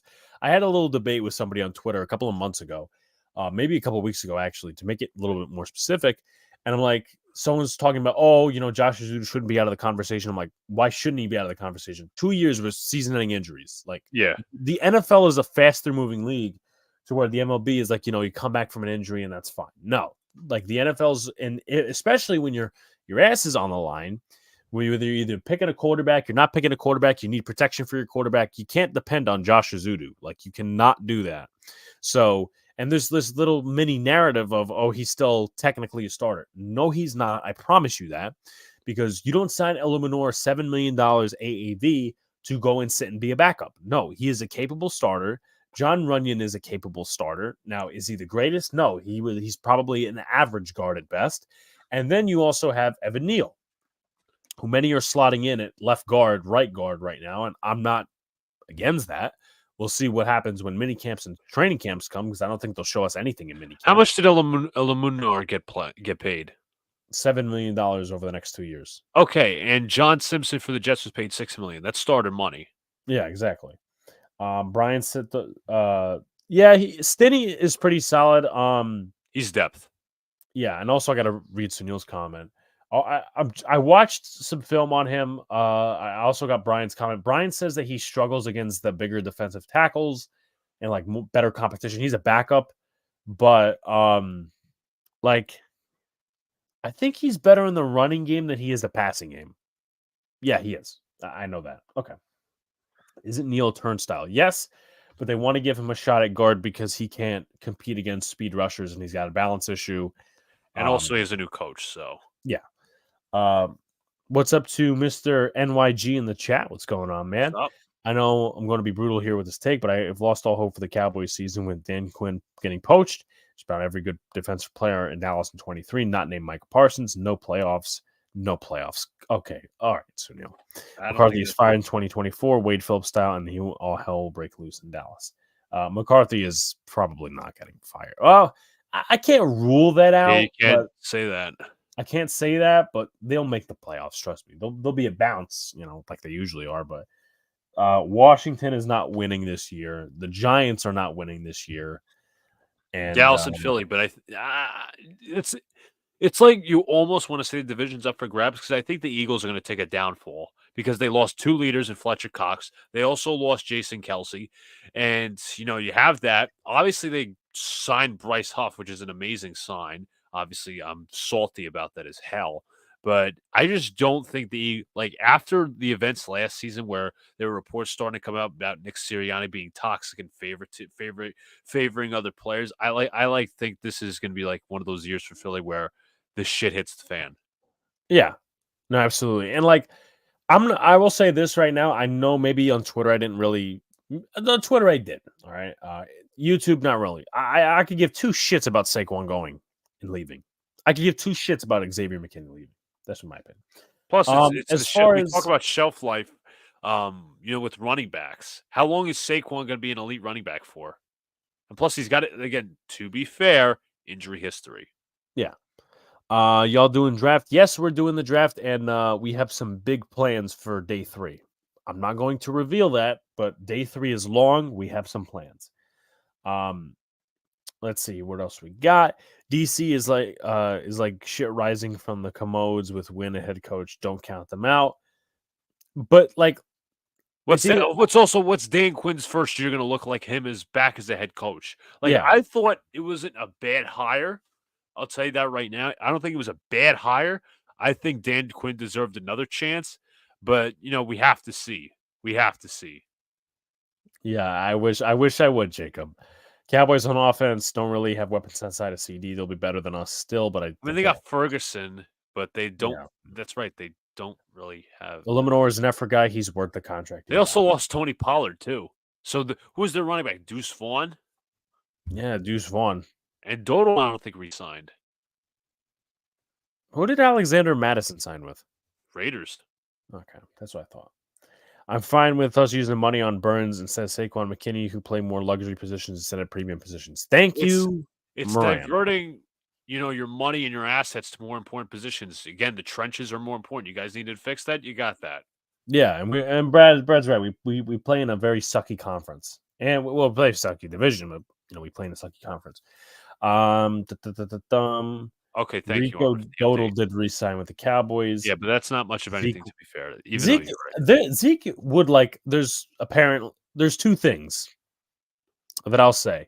And I'm going to say this also as well. First of all, the second one is not via me. It's via someone who said it on another podcast. So this is not me taking that shit. Number 1, Zeke would like a reunion. Zeke could take a reunion. Okay. With the Cowboys. The second one, again, this is somebody else said it on the podcast. I'm not going to say who because I'll let y'all dig that in. Jabril Peppers would welcome a reunion with the New York Giants. Really? I thought it was different. Yep. Also, as well, they still have Brandon Cooks at wide receiver 2, running back likely coming out of the draft because Deuce Vaughn isn't running back 1. No, he's not running back 1. But with that said, let's welcome in Mr. Angry John. Oh, what do we have here? A show. A show? Well, let's get to it. I hope everyone is well with the chat, guys. It's been a bit of a while. When's the last time I've been on? That's a good question. Trivia. That's some good trivia right there. But nevertheless, the return as we are going to get back into this football discussion, as I was overhearing a little bit of what you guys were talking about. But go ahead. I even though I rose from the dead, I'm here, yo. I didn't die. I didn't leave the channel. Don't worry. He didn't ghost. He's No, I'm not here. ghosting. I'm here.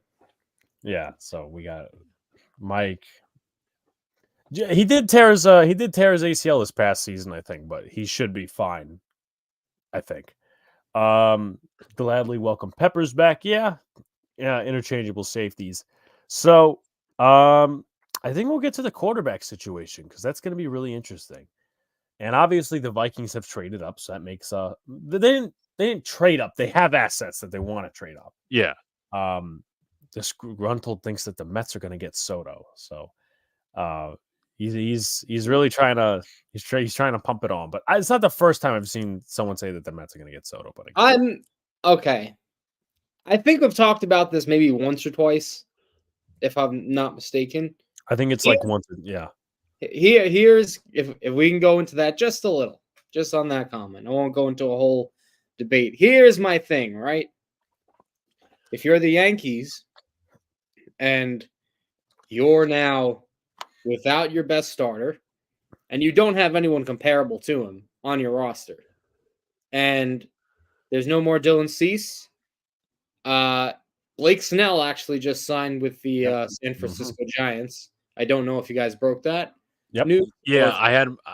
John, here's the soundbite that I pulled out.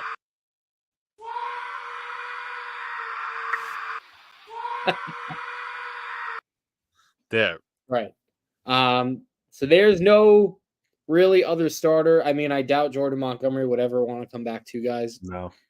But if you're the Yankees and now you don't have the pitching to go make a deep postseason run, and you decide not to go all in and hoard your prospects, then I'd say, I don't know how you're going to sign this guy long term. I really don't. Because, he's supposed to be part of the future. Any team he's on, he's automatically part of the future. But again, you have three $300 million plus contracts. You have Judge, and obviously he's not going anywhere. He's your quote-unquote captain of the team. You have Garrett Cole. I mean, when healthy, obviously, he's arguably your most important player. And then you have that ridiculous contract with Giancarlo Stanton. Mm-hmm. I don't know. Cashman and Steinbrother might be set in their ways. And if I'm the New York Mets and Soto hits the market, especially after not really signing any big contracts, do you think that Steve Cohen is cheap? No. If there's money coming off the books next year, I wouldn't be surprised if Steve Cohen offered $400 to $500 million to Soto. Oh yeah, I mean it wouldn't shock me. He's got the ambition to go out and sign Soto. What's up to Jeffrey? And if I'm the Mets GM, if I'm David Stearns, that's the first guy I'm signing. Well, yeah, you're not making ifs, ands, or buts about it. You just got to watch who's bidding too. No, of course. I'm sure there's going to be more teams bidding than just those two teams. Everyone's going to be bidding. Yeah. But back to the Giants, and I've talked about this in chats. I've talked about this on Twitter. The Vikings are gearing to trade up because now they have picks 11 and 23.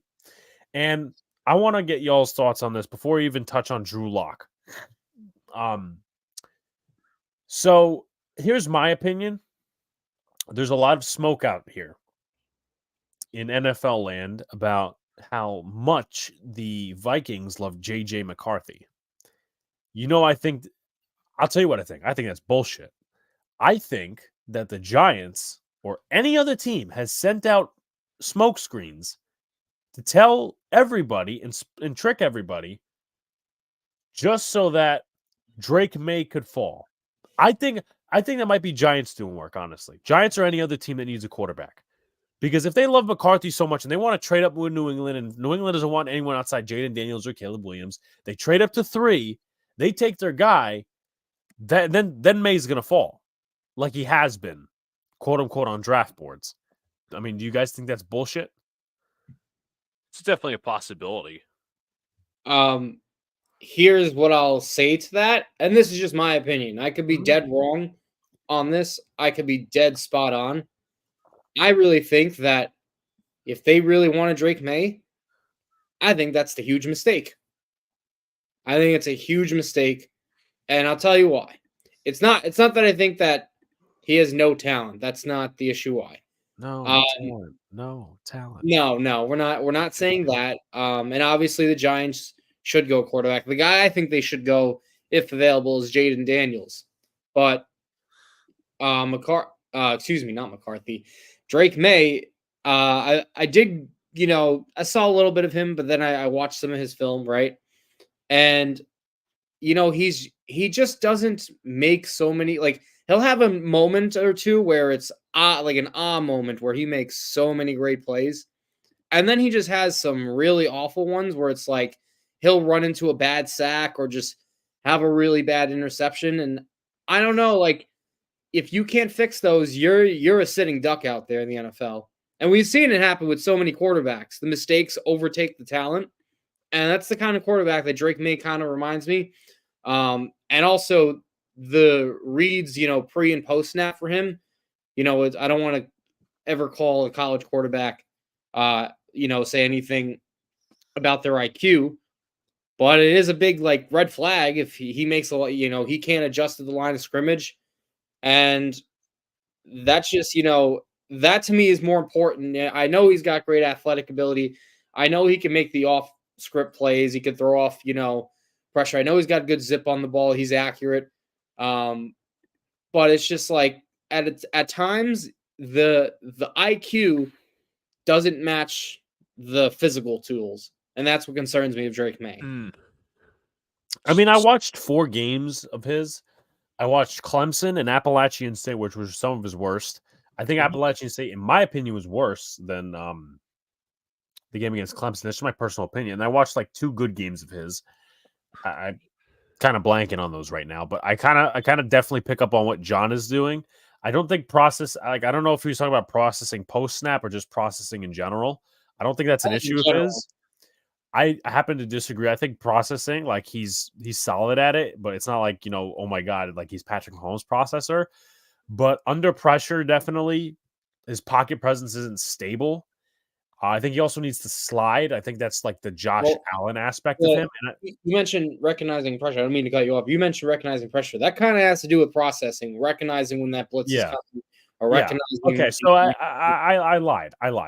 In my scouting report, because I actually did, like, this is a new thing this year, even outside of the Senior Bowl guys, is I've been looking up, I've been writing down notes on all these different guys, and progression is one of the weaknesses that I have about Drake May. Now, if given the opportunity, though, you're gonna laugh at this. I actually, depending on who's there, I would take Drake May. Depending on who's there. But I know we have a lot of chat to get up to, and I know Luca's there too. Can I provide a note? Go. Non-Giants note. I apologize once again. The Yankees and Astros declined to go over $30 million. I don't know why that is. Are they saying per year? I'm assuming. Per year. That's per Bob Nightingale. What was the? I did not read. I only read that he signed there. I did not read the contract details. Armin said it in our chat, but what's his name? Nightingale just tweeted the Giants emerged as the favorite Sunday after the Astros and Yankees declined to go over $30 million a year. It was 62 over 2 with an opt out. That's 31 either. Yeah. 31. I mean, that's kind of like, for a 2-year contract, that's not that huge. No. Like, it's a lot of money per season, but 2 years with an opt out is like not a bad contract. It's doable. Yeah. But I think this is, I know I have a lot of the chat to catch up to. I think this is bullshit too. I think a lot of people are. I don't think Neighbors is number 1. I think Harrison Jr. is generational, and some fucking team, I think it's the Chargers or some other team, has been putting crap out there that Neighbors is wide receiver 1. Now, guaranteed, Neighbors is a great talent, right? But I don't think he's not wide receiver 1. I think people need to start recognizing these smoke screens. My personal opinion, but when we do a mock draft in the future, I'm going to implement all that shit. Yep, they're targeting Brooks. Can I ask, what's Neighbors' comparison to many people? It's not OBJ, so don't get your. He's not. He's not in the Jamar Chase category. He's like a really good, great wide receiver, but not like elite. I think that's what a lot of people have him put as. I've seen highlights. Mike Grant says DJ Moore. I can see that. Okay. That's good. You prefer May or JJ? Do you want I'm not going to answer your. I'm going to waddle around your question, Jacob. If you want ceiling, it's May. If you want safe pick, it's JJ. My opinion. It's like boomer bust. I've heard May connected. Yeah, that's been drawn. Didn't Josh Allen have the same concerns May has? I don't remember. I mean, there's probably some scouting reports out there, but if you remember with Josh Allen, right, coming out of Wyoming, those were some of his concerns, but it took him about 2 years to become really good. Yeah, like he struggled that his first go around in the NFL. It wasn't like, Josh Allen now, and he still has some of those bad moments, like we see it, but it's like obviously a lot of it's been corrected. And if you can somehow correct that with Drake May, that's fine. But that's a big if. You need to make sure, whether it's the Giants or whoever coaches this kid, that he's going to be able to fix those mistakes and limit them as much as possible. Yeah. For me, the reason I'd be happy with Drake May is the Giants, because the issues he has, Josh Allen had that before, and Brian Dable, and his tools plus Brian Dable's IQ would be. I think Dable would be the coach to get him to be like his closest. Yeah, I mean, like, I could see Kevin O'Connell trying to coach him, but I'm not trying to, pump up Brian Dable, but he's more of an offensive genius than Kevin O'Connell is. Like, O'Connell did learn from Sean McVay, but as I said, Dable's like more of his augmented genius. McCarthy was the most impressive on the whiteboard of the combine. He did have some missed throws, though, so I don't know about that. Yeah, does the combine really matter, though? It's only physical tools. Yeah, we all know. John's stock down on the combine. Yeah. You're not actually seeing. I wouldn't even say stock. I would just say down in general. Sally's going to a team like New England, and they're going to ruin him. Question, Alex, did you look at the quarterback's RAS score? No, I didn't. Yankees, for reasons, have the salary cap taxation at 110%. Why the hell did we sign Snell? Because because we're not all in. As our former co-host Donald would like to say, we are either half pregnant or taking half measures. That's what the Yankees are doing. So Arson Heyman didn't have his moment yet. Break Snell to the Giants. I think the name is boosting MHJ above the class, not the skill set. True. I think there's a lot about the name there. Neighbors has more yak ability than DJ Moore. Roma Dunze reminds me more of DJ Moore. Yeah, I could definitely see that. I think we're taking a Dunze at 6. Need a strong arm quarterback in the Northeast. December and January. May and McCarthy have their good zip on their passes. Can I ask, what are your thoughts? Let's say if they now, this is like a preference question. Would you prefer the Giants to wait round 2 for a quarterback or strictly go round 1? I'm going to sound very, very anticlimactic GM here. Okay. The only player at 6 I'm passing up quarterback for is Marvin Harrison Jr. That's it. Not Brock Bowers, not Malik Neighbors, not some of these other guys. It has to be, in my opinion. That's how I feel, because next year's class is so garbage, and the Giants just have to get that shit done right now. Like, again, I don't know that they will, which is scary. What's up to Afram in the chat? People want Daniel Jones gone. Okay, cool, but what's his biggest weakness thing? And here's okay. So I do agree with you on the Penix point, NYG, but here's the thing, though. Here's the difference. Daniel Jones is coming into year 6, and Drake May will be coming into year 1. I mean, if you're gonna Kenny, you can make the argument for Penix. I really do like him. Like I think he's severely undervalued because of the injuries. Because this dude has like the Derrick Rose legs. I'm not even trying to make a joke there. Yeah. Legit that bad. He But got 2 ACL tears? yeah, it was 2 in. I don't even think it was 4 years that he had. I think it was less than Yeah. 4. He had 2 ACL tears. So, and I know you guys might be, you could have your takes on Penix, but again, he's great at not just processing, but ability to push the ball downfield. Something that Daniel Jones has never successfully done in the NFL, and we're in year 6. No, Yeah. I'm not No, trying to. I listen. I've It's watched. true. I've watched I that. I've watched that. I know, but I think you can't have an average offensive line. I think you got to have a little bit of an above average offensive line for that. And again, I don't know if the Giants like him because of his injury history. And again, I don't dislike Michael Penix. Just the injuries, a little bit of a concern. And I understand. No, I understand. I don't think I take him at 6, but No. if you were to convince me that you take a position player, if it's wide out or whatever you decided to take, right? I wouldn't. I wouldn't be opposed to you guys going Penix. He's the only guy though I would wait for. yeah, so I've had 2 different scenarios, and I even thought of one myself. Is number one, there was a mock draft done today where the Giants took Neighbors at 6 and traded back in with the Ravens at 30 for Penix.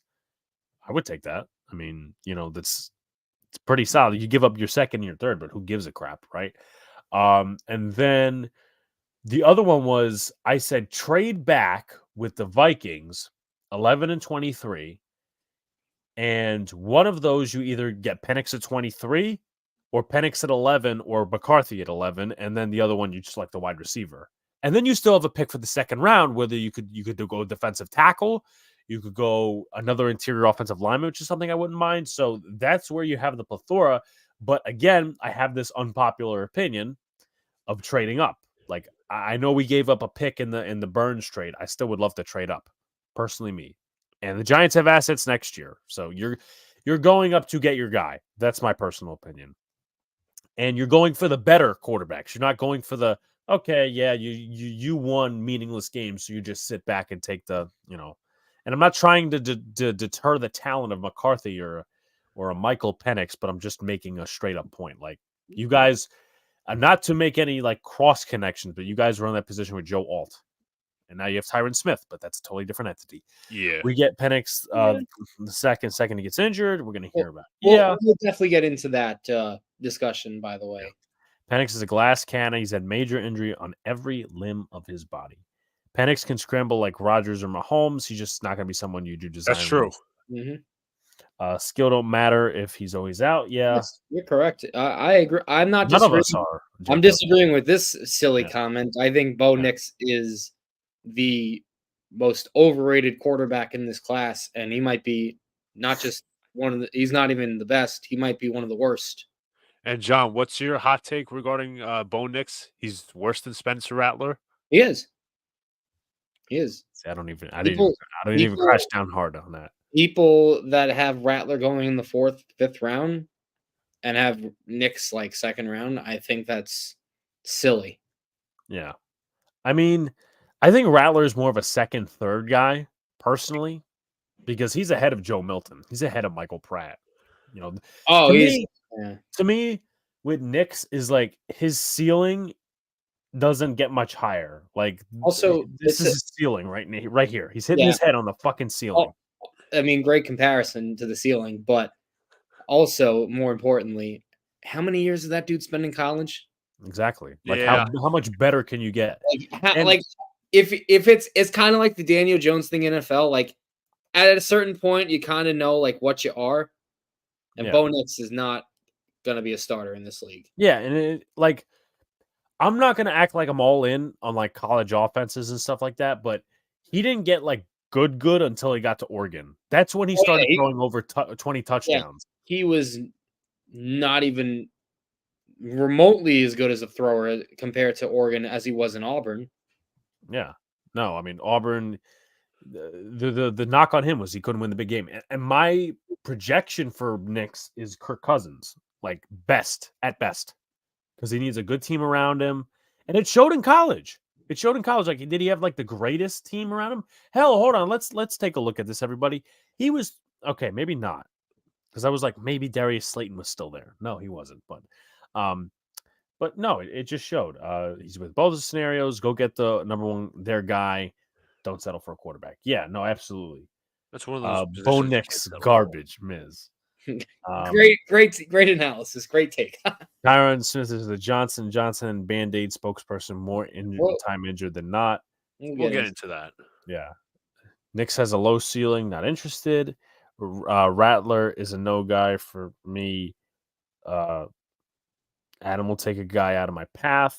I think what he's trying to say is he might be saying like Adam is the guy who shows up in the chat every once in a while. Yeah. Probably would take any other quarterback over Daniel Jones.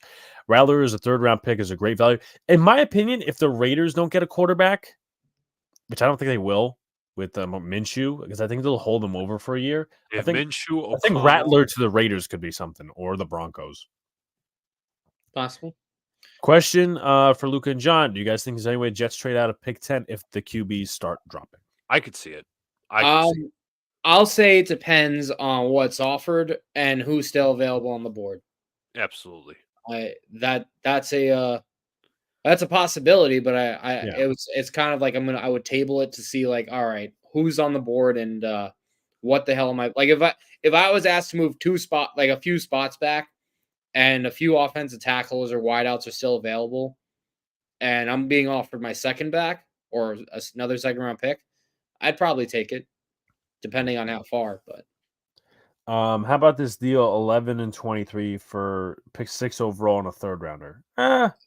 For they get 6, we get 11, 23. I don't know that I throw in the 3rd rounder personally on our end. Fire Feeble, he moves out too many streams right here. No, I haven't seen it, Jeffrey. There's been a ton of chats. This is definitely something we're going to get into shortly. About the Jets building the O-line. I think the Raiders won't draft a quarterback unless they find a way to trade up. Yeah, that's very true. But I also want to talk about this, and also on Twitter, I literally just got a notification that MLF football, because it's such a fucking genius theory that Tommy DeVito won't be on the team next year. Well, no shit. You got Drew Lock and Daniel Jones in the building. By the way, it's embarrassing. You got guys being sources out here for fucking quoting common sense. Yeah, but I think first of all, I like the Drew Lock signing, though he's not an upgrade over Tyrod Taylor. I will explain something in a minute, though. Let's see, because I just lost my train of thought. My bad on that one. But I'll ask y'all this, and I've gotten heat in several group chats for it, and even on Twitter. If you were a Giants fan right now, and the chat is free to answer this as they please. If the Giants decided to pass on quarterback in this draft, other than a developmental guy like a Pratt, Rattler, or Milton, they go wide receiver, they go O-line, they do whatever. Your 2 quarterbacks coming into the year are Daniel Jones and Drew Lock. What are your expectations? And would you be mad if this plan didn't work out? Because basically, at least the way I see it is this. If you're doing that, you need to win 9 to 10 games and make a wild card, at least. Because you're building the team around Daniel Jones and you're doubling down. And if that doesn't work, you wasted a year, you wasted a good quarterback class. And now, if you win 6-7 games, you're not in that position to draft a quarterback again. And you have to trade up, and then you'll have the argument of we don't have the assets, which is complete nonsense. But I'll start with John first, and then I also got to get to the chat. But do you want like a record prediction or like approximately where they'll be, or I think they'd where be? Where you think they'll be, and also I'll throw this in: would you possibly want Dable on the hot seat if that's the case? If they fail, Well, I'll just answer right now. The if it won't be a if, it will be they would fail. That team, if there was Drew Lock and Daniel Jones only on the roster, that team is not winning more than 5 games. I don't care what their schedule is. They are not winning more than 5 games. Why? Because they're just not good. Like Daniel Jones, we know his injuries. We know what, his issue. And Drew Lock, yeah, he could be a fine backup. He backed up in Seattle last year. I think he played maybe 2 games. He beat the Eagles. He beat He the did. Eagles and he played against another team. Maybe it was like the 49ers, but I go think ahead. he started. I don't remember. I know he started at one point because Gino got hurt. Yeah, he started against the Eagles. Yeah. Sure, he's a backup, whatever. Like he's okay. Like he's nothing special. He's a fine backup. But you're not. There's no confidence there, and you know, it's funny because if I almost want to put Brian Dable on the hot seat for that, but then I feel Joe Shane should be because he's doubling down too, because it'd be Yeah. his decision as well. So I'd say it'd be an awful decision. Now I don't think that's I obviously think that's not going to happen, but if it were to, I think the Giants would be laughable. Yeah. So I'll say this as well. A couple of tidbits before I toss to Luca, and the chat's bubbling up right now. Number one, it would be very silly to think that Drew Lock is going to come in and would compete with Daniel Jones for a starting job because Daniel Jones is the better quarterback, my personal opinion. Even though Drew Lock has more average depth of target, he likes to throw it downfield a little bit more. But also, the little caveat you throw in there is if Daniel Jones gets hurt, the Giants owe him $25 million. Apparently that's the case.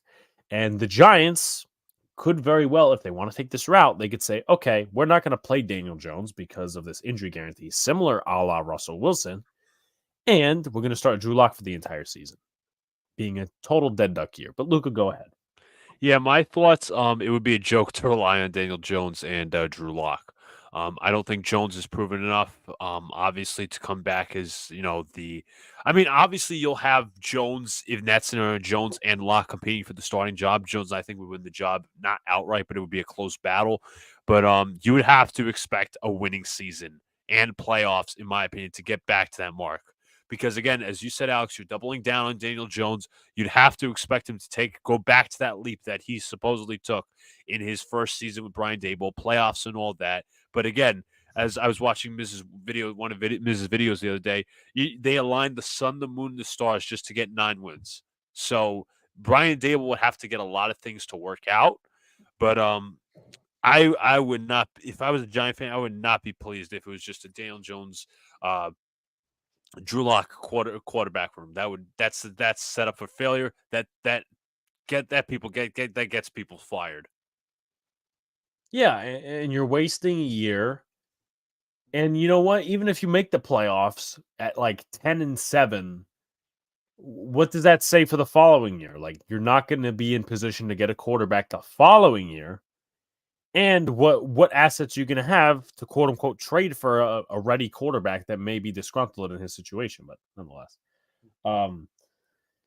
if we don't draft a QB here, I'm terrified at how many years we're going to keep sucking. Drafting a quarterback saves their job. You're restarting the clock.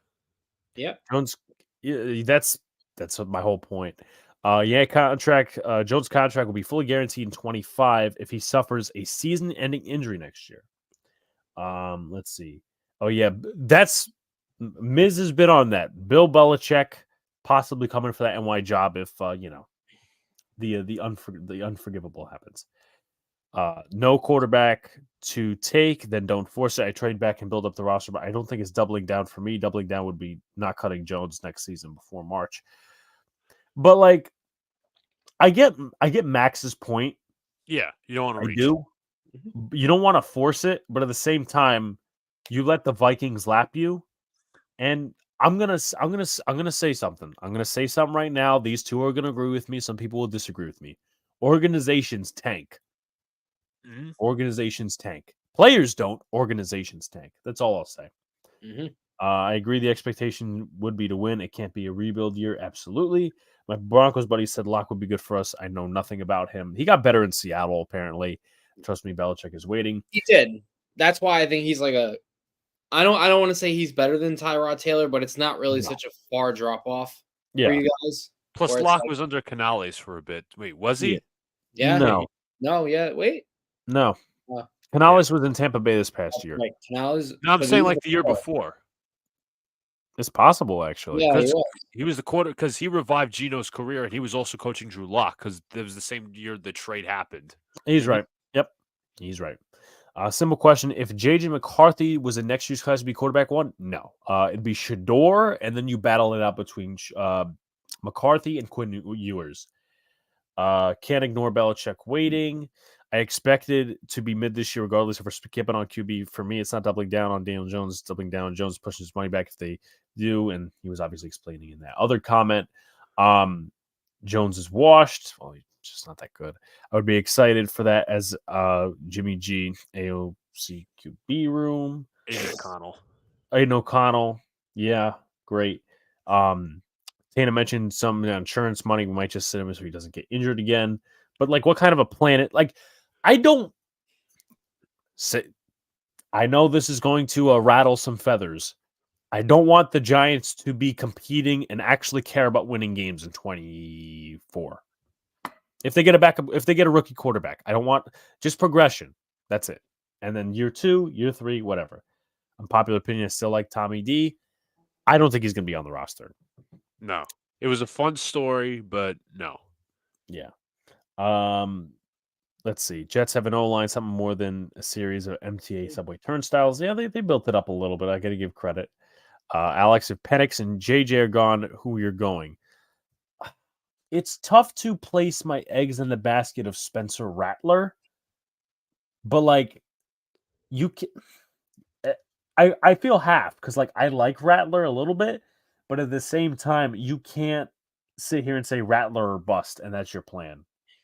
Because you're essentially doing what the fucking Broncos did with Drew Lock, Desmond Ridder with the friggin' Falcons, which, we all know how that went. $17 million signing bonus payable in 2026 for Mr. Blake Snell. Shane, just go get your QB and set your nice future up. Yes, Neighbors, Harrison all works, but get the quarterback. Sorry, love Jones, but it didn't work. It just didn't. Yep, so that if they owe Jones that much money, if he gets hurt, I bet he gets put on PUP to start the season, whether he's healthy or not. And Drew Lock sucks and enter in the rookie. Yeah, no, I mean that's definitely. I think that's a good game plan, honestly. Can I just ask if we all expect Jones to suck with Jones? Why would the expectation then to be to win? We all knew we won the meaningless games and wouldn't be in a good position to take the quarterback. And sadly, the 3 teams desperately need QBs. And I get his point there because us as fans, generic football fans, whatever, outsiders, the realistic expectation is what John said. They're not gonna win with Daniel Jones, but you kind of have to because you're doubling down on it. Like, what is your plan? Like, you're using Jones as a $40 million gap quarterback, so that's like the part is like can come, which means impacts us long term if he gets injured again. We all don't believe in. I believe in McCarthy. I think he's a top 15 quarterback. I watched a couple of his games. We want to force QB when we all know they weren't much better than what we have. Again, I think McCarthy's a top 10, top 15 quarterback in my opinion. Get your QB early. You got 10 potential picks next year, maybe betting on Jones midseason, build the team the fuck up. Alex, I agree. Want the new QB to sit, let him learn if we have Locke. Yankees offered $150 million last month to Snell, but pulled their offer and declined to re-enter the sweepstakes. Of course. Look, I don't mind taking quarterback, but I just don't like the notion that trading back shouldn't be an option. No, it should. No, I mean, listen, you got to consider everything.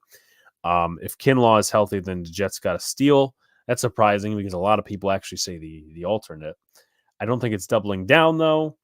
That's why we need to draft Penix. His fan base can allow no quarterback to sit behind Daniel Jones. The noise from me will be so loud, it'll force them to play the QB too early. Mark my words. But also as well, and we could probably transition like out of this too, and I'll take questions and comments, of course. Number one, I don't think the Giants listen to the media at all for one, unless it's one thing, and that's the Tommy DeVito thing. I don't think the Giants will listen to the media. That's number one. Number two, Drew Lock. If they don't feel the quarterback is ready, they will play Drew Lock. That's what it is. Like I know they did it with Eli, but Pat Shurmur was a fucking turtle. Okay, he was a turtle. So he obviously listened. Garrett won. Garrett week 1 breaks Hurts back. I mean that from the bottom of my heart. Myles Garrett, he's talking about. Oh, okay. Who has worse skill position players than the Giants? Well, let's see. There's the Chargers. Well, now, yeah. The Chargers now. Let's see. There was 2 other teams that were in like a little graphic that was put out a couple of days ago, and I commented. Oh, here we go. There's the Broncos, and there is the Panthers. So pick your poison. It's a mistake that was already made paying Jones. If they build up the roster and get it ready for future quarterback, I wouldn't be mad. From what they've done this offseason, I think it's evident that they don't believe in Jones long term. No, absolutely. And that's why they created the out. Chargers got Herbert. That's true. No, I definitely agree. But the thing is, Max, is that the Giants, A, probably won't be in a position to get a quarterback next year. And 2, the quarterback class outside of Shedeur Sanders and Quinn Ewers doesn't look that good. And I don't want to hear this. And I promise you, I don't want to hear this argument of, oh, well, this class only came up because of a few people. Well, I remember Brian telling us about this class a little while ago. I don't know if all of you guys were on the panel, but I remember him specifically mentioning this class to me. Some people have Garrett Wilson as Neighbors comparison. Do you all agree? I haven't watched Neighbors, to be fair. Yeah. That's why I asked for his comparison. Yeah. But before we get into the Jets, also, by the way, I have one question before we go into the prospect of the week. What do you guys think the Patriots will do at 3? Do you think they trade out? Do you think it's dependent on Daniels? What do you guys think? I think it's dependent on Daniels. They can't. I mean, Jacoby Brissett's a solid starter when he's asked to play, but I don't think the Patriots want to be mediocre this year. You want to either be bottom of the barrel, try to build your quarterback, or you want to at least try to be competitive this year. Okay. I kind of don't understand trading out when you're okay. If you're going to trade out, right? Then explain this to me. Now it's obvious why the move happened. Why trade away Mac Jones? Because you're basically telling the rest of the NFL, and I believe Bailey Zappi is the only quarterback on the roster. I don't know if anyone else is, like contract-wise. Mm-hmm. So if I'm wrong on that, there's like someone they signed or someone on their rookie contract, then let me know. Yeah. But why would you put that out there and also trade away your only other quarterback? I feel like that's kind of counteractive to tell. So I don't really buy it, and they need a quarterback. They don't have anyone to start their franchise. Mac Jones wasn't him, and Bailey Zappi is a nicer version of Mac Jones. But we also have Armand. Well, no. Armand doesn't want to play for them, but I mean, if he did and he wanted to tank, go ahead, be horrible, ruin that franchise. But nevertheless, I think I can't see them trading out. I really don't. Jacob says it's absolutely dependent on Daniels. There are reports from Mike Rice about it, who's a New England reporter. Sounds like they're not high on May, but we'll see. Patriots will trade out. They'll be in the back and the top next year. Patriots about to take MHJ. He's talking about Brissett. They brought a QB in. Brissett, a Patriot, former Patriot. Move out from 3, potentially gets 3 first and then draft Penix. I mean, I don't know that'd be 3 first. I did forget about the Jacoby Brissett signing, so thank you for mentioning that. You don't want to play for New England, Armand. Oh, yeah, no, because Armand wants to try his best. And on that team, you want to be your worst. Right. Yeah. But yeah, that's I think it's dependent on Daniels, but I think New England's got something up their sleeve. I think they might be pulling the most smoke screen strings. See, Pat's going Harrison at 3. Minnesota would have to give up 11 and 23, maybe 25. Yeah, because you're going up to 3. So you see. But before we move into the Jets, we do have our edition of Prospect of the Week. And this is a guy I think the Giants might be interested in. Might be. Don't quote me on it. He was actually at the Senior Bowl, but probably one of the less recognizable names. And I think he could be a steal for a team. Now, let me just take a look and see what we got here. He is a defensive back / linebacker by the name of James Williams. Yes. And then, as I said, I do see the chat going. So after the prospect, we're going to take a look at the chat. Well, this is James Williams. Just some little notes on James Williams here. He's 6'5", 224, 12 games with Miami last year, 1 interception. He's actually only played 3 years in college, 5 pass deflections, 2 forced fumbles, a fumble recovery, and half a sack. So let's dig in. I think it's about 4 to 5 minutes of tape that I caught up here from 3 games. I know one's against Florida State. This one here is against Clemson. The first thing that's going to pop off to you is, and he's going to make a tackle on this play, is the speed he possesses, which allows him to play both positions. See this crosser right here? He's the one breaking down on it, and then he's actually going to end up making the tackle. Here, he's the last line of defense. He makes a nice little shoestring tackle. You'll see it from this angle too. He's number 20. And last line of defense, he's going to be coming off of the left side, which is technically the right side on defense. And not specific like play here, but he fills the gap. That's what a linebacker is supposed to do. He fills the gap. The one guy penetrates on the inside, and then the running back cuts up to the right, and basically there's nothing there. So it's really showcasing off his IQ and versatility. We're going to see him with a big hit right there. I'm going to show it one more time. Now, then again, he did get penalized for this, but he's coming over from the safety spot. Bam. You'll see it from a different angle too. This is going up against, I believe it's Texas A&M. Now, I don't know why they penalized him, but again, soft. This one here is kind of like the same one we saw from the Clemson game. Last line of defense. See it again.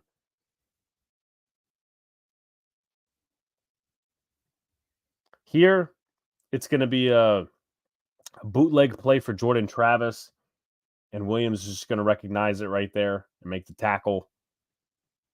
You'll see it one more time. A little bit of a bigger body there. Williams makes the tackle right here. So again, you'll see a lot of tackling highlights because again, he could play both positions. Here he's going to make another tackle. Similar play to what we saw. Was it against Clemson? It may not have been, but again, just take a watch. The speed, we'll go back there again, just the speed of Williams crashing down on this crosser right here. He's going to play deep safety on this one. And look at the hit he lays to this running back out of bounds. Just completely puts him on his ass. And he did play on the same team as a certain somebody. Now I'm going to give, I'm not going to obviously test you guys too long. Which DB did he play at the Senior Bowl with that was also on his team? Cameron Kitchens. Damn it. Yep, Luke was right. Cam Kitchens. He's number 5. I was going to ask, did you mean on his college team or a Yeah. Senior Bowl team? And I'm like, oh, well, there goes the answer. But little couple arrows. Again, not like much here, but he crashes down on the out, which is very good. And he doesn't really get mixed up with number 22. Here, he's going up against Jaheim Bell, who is also at the Senior Bowl. Pretty sticky coverage here. He's playing deep safety, and he just now, the quarterback really, in my opinion, should go to the tight end on this route because he does open up at the middle of the field where Williams is not covering. But I think it looks like a little post route. He just crashes down. He's right at the 5-yard line. He crashes down on that route, and the quarterback has to escape. Here he's playing at the 42-yard line, and just very good. Now, obviously, he doesn't see the quarterback running, but he recognizes the seam route. Here again, just good tracking. Here he's playing center field. Now, the quarterback really doesn't make a close throw to the wide receiver, but he's still there, recognizes it, just pointing out the IQ. This one here, he's at the top of the screen covering this. I think he's a tight end. Now, believe it or not, they did not call this a touchdown. You'll see it from a different angle. but he just uses the sideline as a boundary, which is really good. He should turn his head around, but nonetheless, it's not a touchdown. Here, you'll see it. This is from the same play earlier where he comes down and crashes down. Right here, he's in the slot. And just real physical at the point of attack. Going up against number 11. Again, here he's in center field. Recognizes the route, and then the defense does the rest on the front end. Here, I'll go back to it because I really didn't have an arrow there, but he is coming off. I think he could do some blitzing at the NFL level. He's coming past that right tackle. Again, if he gets some hands on him, but he still forces a quick throw. And I know a lot of NFL teams, they go ahead and they want more pressure rather than just sacks coming out of nowhere.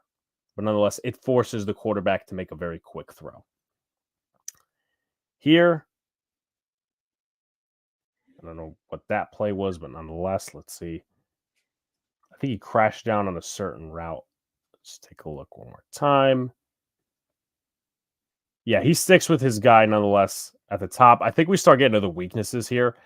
He's a little off balanced. He's going up on this. I don't want to say it's a corner route. I think it's, I forget what the route's called, but nonetheless, he's beat a little bit. And as I said, right here is where we get into the weaknesses. This is strong coverage, but he just fails to keep, you see, he's not running with Jaheim Bell. He should be running a little bit more, and he allows the reception. Right here, he's going to be over the middle on number 9, and he fails to tackle him. He's got solid coverage, but fails to tackle him. And you'll see the same thing from this angle. Again, just got to wrap up. He was grasping onto his jersey rather than his body. Here, he just totally misses Jordan Travis. Now, the rest of his team gets him, but that first tackle attempt is key because guess what? Jordan Travis ends up the 2-yard line. And you'll see it from this angle. It's totally crossed up. And Travis, big-bodied quarterback, goes down to the 2-yard line. A couple more seconds of this. Here he just, you could see he's struggling to bring him down, which is going to be where we get to the weaknesses. Struggling to bring down bigger bodies at 224. And usually a lot of linebackers are in the 240 range. Not that he's completely undersized. This one here, another missed tackle attempt. And he just he doesn't, it's not necessarily the angle, it's just the effort and pursuit. He barely gets a hand on him. 20's at midfield here. And he misses the tackle on the running back.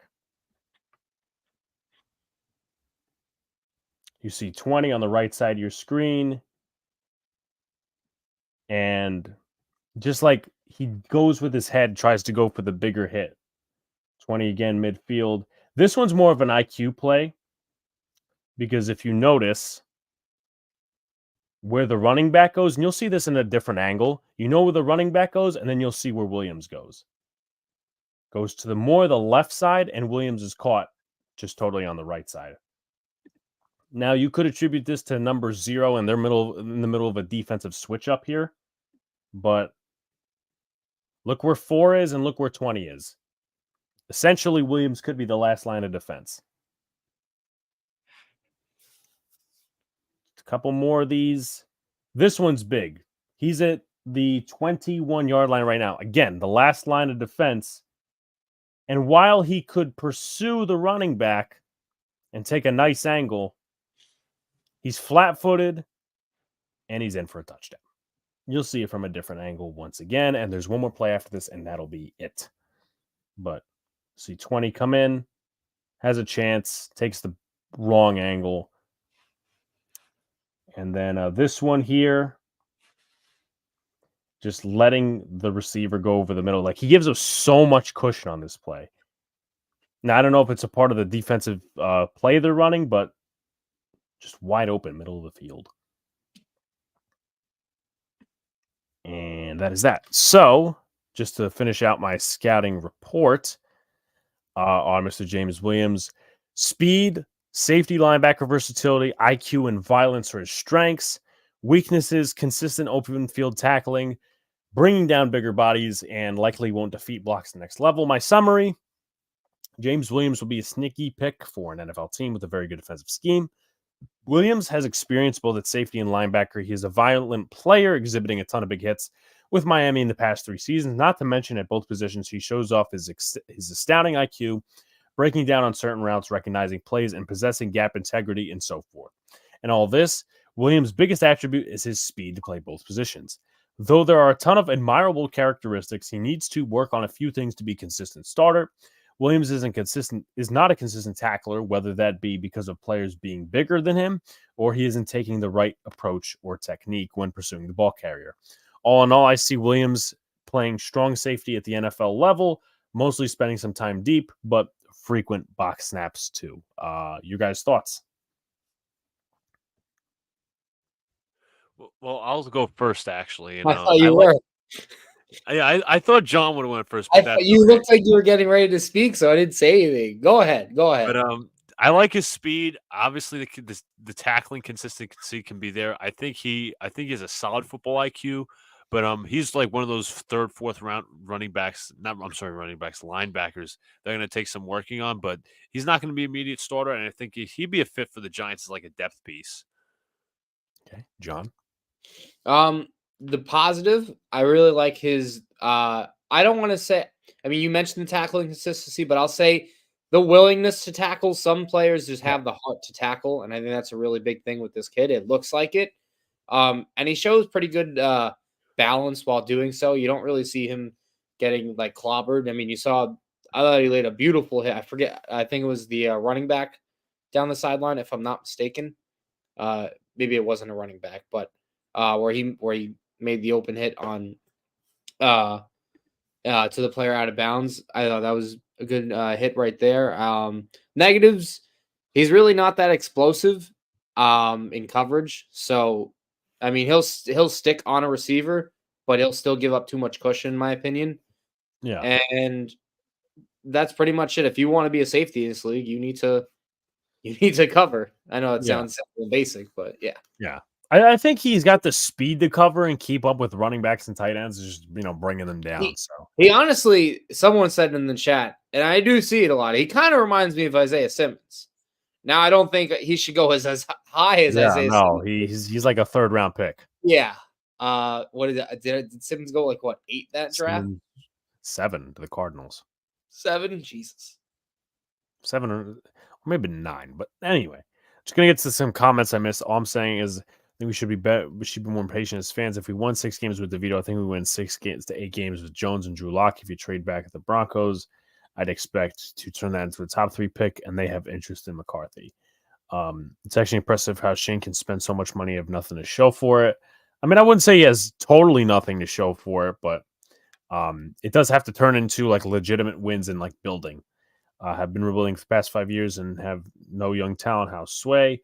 I mean, there are like little cornerstone pieces. Yeah, there's pieces, just not. But there's nothing. There's pieces, but there's not a whole lot of pieces. I would say Andrew Thomas is our best player, or Dexter Lawrence. So, and no, I would not say that this team is worse than what Gettleman left. I would very much disagree with that statement. And he actually gave DJ. Well, yeah, he gave DJ $40 million a year, and the thing with that is, it's going to be about how he amends that mistake, how he makes up for it. So again, we have an entire offseason.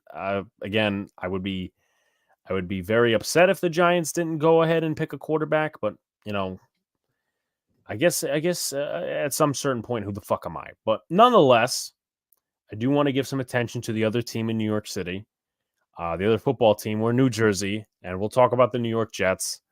Luca, if you want to start us off.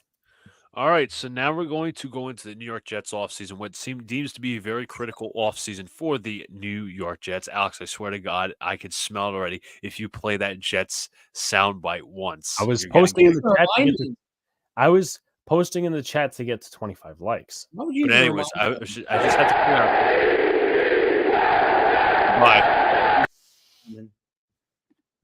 I just told him I told him he couldn't do that. But anyways, I'm curious to hear John's objective thoughts truly on how the Jets have built the offseason. I'm very mixed, but I'll get into that in a second. I want to hear John's thoughts. I'm just curious because we have built back the offensive line. John, talk to us. Okay. I'm gonna try and sound as like Optimistic as possible. what do you say? Optimistic as possible. No, that's I was not gonna use the word optimism. Do not listen to this clownery. Objective. Yeah, I'm gonna be as objective as I can because we all know how much I hate Joe Douglas. Yeah. All right. Well, you know what? I will bash him for this. Okay. I don't understand something, guys. Maybe I'm missing something. Maybe my perception is incorrect. Now, when Joe Douglas says he was going to go bargain hunting again, because it wasn't the first offseason he's done it. Am I correct? No. I'm not correct. Yeah, I am. No. I meant to say you are correct. I'm sorry. Oh, okay. I was like, wait, what? Like, no, he has done it. Just looking at 2020 when they said on $30 million. Right. They sat on 30 million, and here, you know, as I go back to my point, the Joe Douglas had like some people I was reading were like really happy. It's like, oh man, I wish I had a GM that stuck to my principles. F the principles. F that. No, seriously. Why is Jet Nation so easily amused with his principles? You are absolutely, John, I just want to say, I'm sorry to interrupt you. You are absolutely right. It's not even the principles. It's what I call, a buddy of mine. I think he sent his tweet in our chat with Armand. Some of this fan base, it's not us. We truly have the high expectations. I'm just saying this in general. Whether you like a move or not, this is just me and John's principle in general. Why are we so instantly gratified? Jesus. Why are Jet fans so instantly gratified? And I just want to know why. Because John and I can't stand the Jets as in who runs the goddamn team. We know that. But we know they're coming back next year. So you know what? We hope for success, but at the end of the day, we're skeptical. We're skepticists. Mm-hmm. We're skeptics at the end of the day. We want to see the results on the field. We're happy. We could be happy about said player like a Morgan Moses or a Tyron Smith. We'll get into that. But we need to see the results on the field. The problem is we could get hype over these signings. That's why they call the Jets the off-season champions. And then on the field, that's the problem. That is the legit problem with, fans hyping certain things up. It's like, I will never police a fan on how to root. And same thing for them telling me how to root. How fans feel is obviously subjective. They feel how they want to feel. But don't you know, after how many years under this regime and under the past 13 years with this ownership and this team, don't you know, hey, you know what? I'll be happy with this signing right now, but I'll be even happier if the results from the truly manifested hype manifest itself on the field. Like if Tyron Smith stays healthy for a majority of the games and plays left tackle and does a phenomenal job with Aaron Rodgers. That's what, you could have that hope. But again, I think it's smart for a fan to have in mindset to say, hey, you know what? I need to see this on the field. Morgan Moses, I need to see this on the field. John Simpson, who I wasn't even crazy about at first. We'll go into him, obviously. Let's see his progress on the field. Remember, the coaching staff, it has a lot to fucking prove, especially after they were doused. They were doused in freaking fire by the Athletic article this offseason. Remember, it was in February they completely just lit up the Jets coaching staff. Keith Carter, Nathaniel Hackett, Todd Downing, all those guys received straight-out criticism, even the head coach himself. So I'm not throwing bouquets of flowers at anybody right now. We can give credit for, the Jets landing Tyron Smith. Douglas is a top 10 GM, though, Luca. No. Don't even talk to me about that stupid comment. But just to go back to the whole principle of things, like, this team has a lot to prove. Again, we're not instantly great. We can be happy for some moves. Like, we could be happy that Tyron Smith actually came here, but we can also address the fact that Tyron Smith's market dried up. The Jets are only paying him $6.5 million guaranteed salary. The rest of the $13 million that's on his salary is all incentive based. That 1 year, $20 million is, you're not reading into the whole thing. It's $6.5 million in guarantees and $13 million in incentives based, because he has dealt with some health issues the last few seasons. But to add as well, he played 13 games last year, which I'm fine with. If he gives us at least 13 games a year, I'm cool with it. But Mike Moran says, where does Salah rank amongst in the NFL?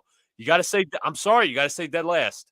You got to say dead last. And obviously, there are coaches who haven't even coached yet. Obviously, you got the Canales, Brian Callahan, the coaches who haven't coached yet, the rookie head coaches. But if you want to talk about coaches who've had experience, I'd say he's probably the worst. I'm sorry. It's true. Worst staff, worst coaching, dead last at this very moment. They can change that. It's not like it's dead in principle. They can change that. They could say, hey, you know what? We got to stop justifying losing. We have to change up certain things, right? We can't justify excuses, losing, all that shit. We have to actually we have to throw away the fucking t-shirts and the t-shirt slogans, and we'll actually abide by our own principles and win. And we will win without excuses, injuries, all that different shit. And I'll echo John on this. That's what this organization does. I'll echo John on this. Organization does. If you lose quietly. Well, we didn't win. We didn't lose quietly last year. We won meaningless games, to be fair. And then I was called like partially negative after the Jets beat the Texans. You know what happened next week, John?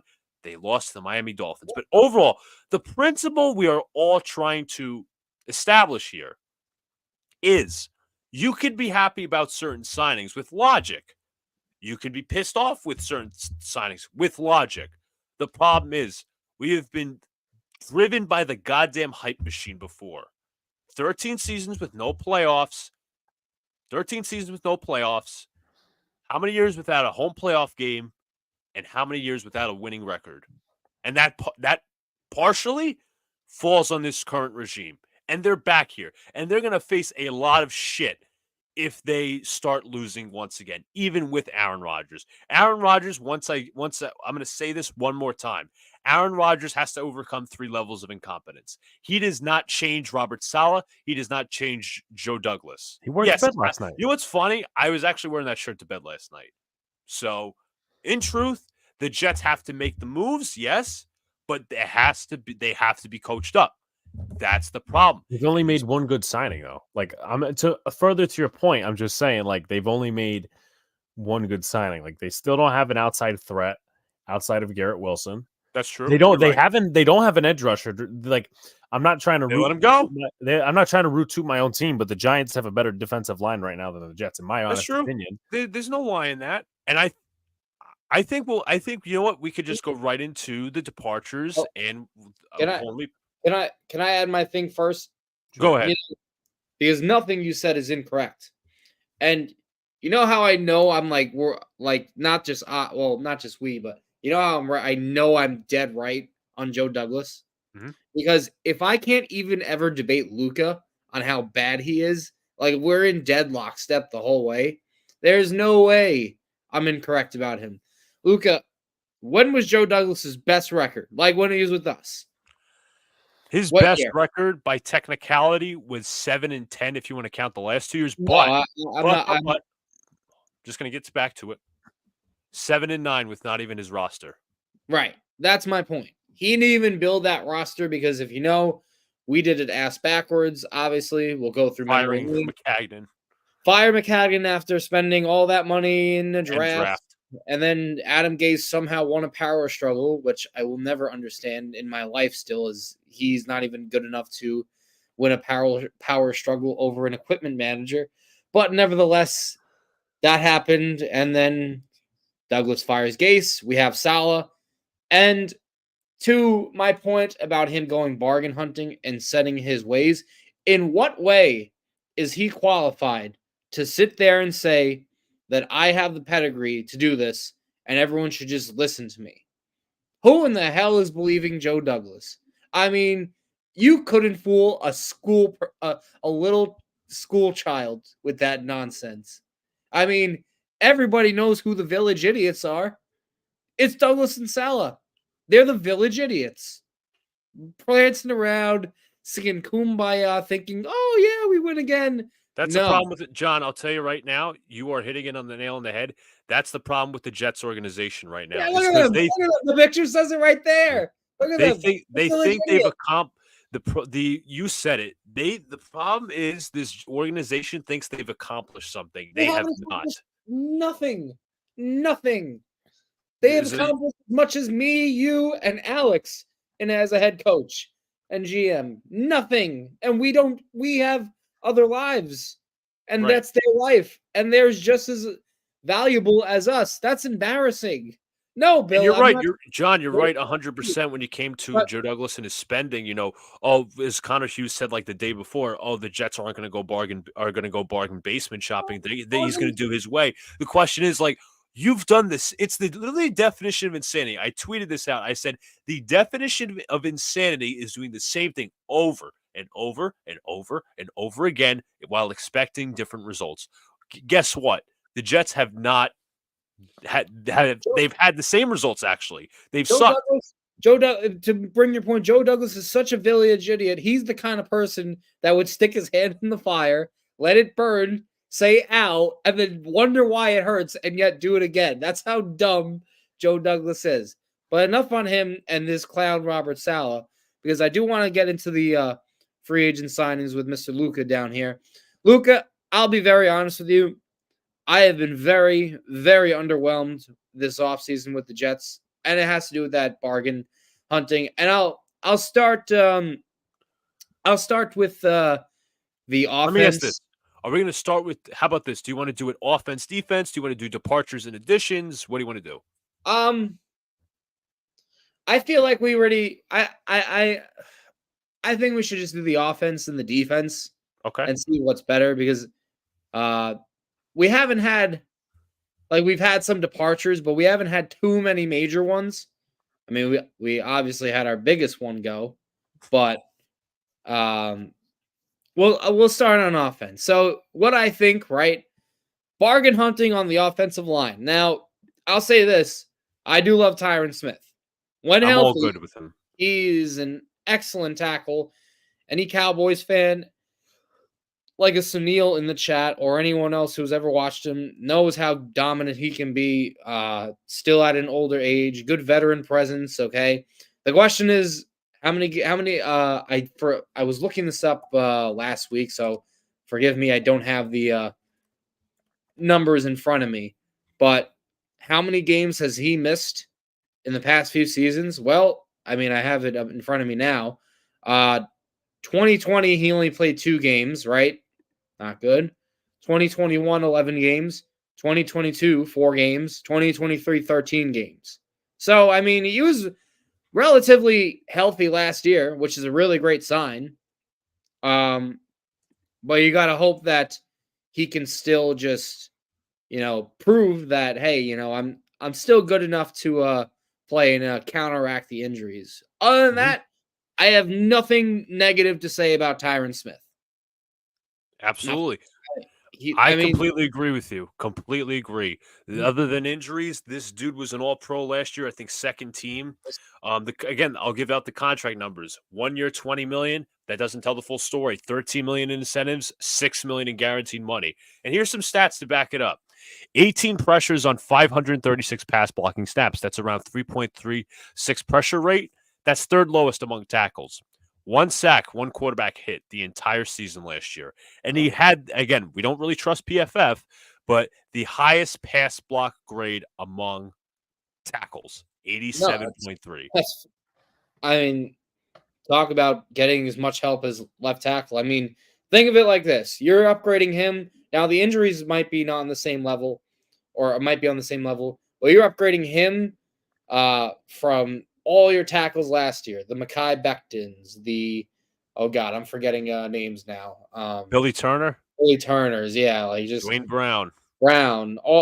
That's the level that you're upgrading it with Tyron Smith. And again, really excellent pass protection. Luca, did you know that? I mean, I don't know if you did know, but you know how they do like the just to show how good Tyron Smith is, not just for like 1 year. It's not like a 1 year hit wonder. Like he's been consistently an excellent pass blocker for his whole career. Did you know that when you know how they do the voting with the all decade teams? Yeah. He was starter left tackle for the last decade. Shit, I didn't even know that. But Like that's how good he's not only is but is perceived, and I think the perception is true. I think he's phenomenal, and I have other than the injuries, great signing. And also, I got to say something because Alex brought this up to me either yesterday or the day before. A Giants fan, Giants newspaper podcast said on Twitter, the Jets clearly didn't learn from Dwayne Brown when it came to Tyron Smith. I'm like, really? Yeah, Like, it was an idiotic statement. yeah, like there's two different, like they're both up there in age, let's be fair. But Mhm. Brown's at the end of his 30s. Tyron's in the beginning of his 30s, and he's been more available, to be fair, than Brown, and I think he has more of an upside than Brown. Injuries, yes, we just talked about it. He's missed a lot of games, but here's the thing also, he played 13 games last year. I think it was the most in a few years. But the key thing was the Cowboys gave him designated practice rest days. The Jets are going to do the same exact thing. They did it with Dwayne Brown last year. Mhm. So I'm expecting him to be playing at least around 11 to 13 games this year.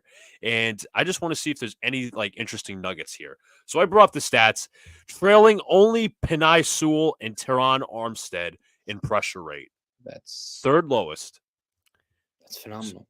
Here you go. Here's the SIS blown pass block rate. I don't know what the stat technically is, but he's at the top. Third pressure rate, first pass block grade, and fourth in SIS. Let's go down to some of the film here. Tyron Smith. So we can obviously watch this on X. I'm just going to make sure my tab is muted. Now it is. Number 77. Everybody knows his number. Again, I don't know. Again, here's the thing also. We're going to discuss this with John Simpson and Morgan Moses. For this offensive line to really truly reach its potential, Nathaniel Hackett has to change up how he calls plays and all of that stuff, because the Jets were a zone blocking team last year, the year before, and the year before that. That's what Hackett sticks with. So did Mike LaFleur. But you have all maulers in the offensive line. Vera Tucker, Simpson, Morgan Moses, Tyron Smith, all maulers. You don't have to rely on athleticism. It's pure just toughness and all that shit. Well, obviously, I'll bring out the differences between gap and zone. But as from what I read, and I sent the article to you, John, as well. If you read, we'll show the article, obviously. But let's watch Tyron Smith. All right, number 77. I think he's up against Chase Young in this one.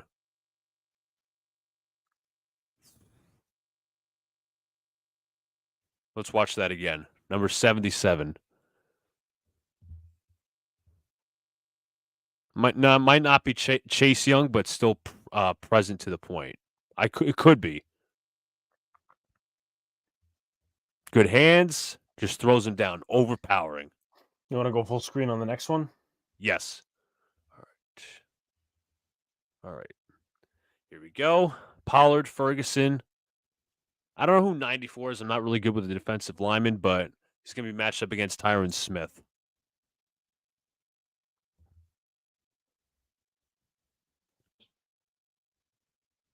Arguably, this is a bad sack here. Arguably the best pass blocking tackle in the NFL. Arguably. I agree. Let's go full screen once again. This is against Clayton Farrell. I just saw the name. Even though a quick pass gets his hands and feet set, watch it again. Very quick, very smooth.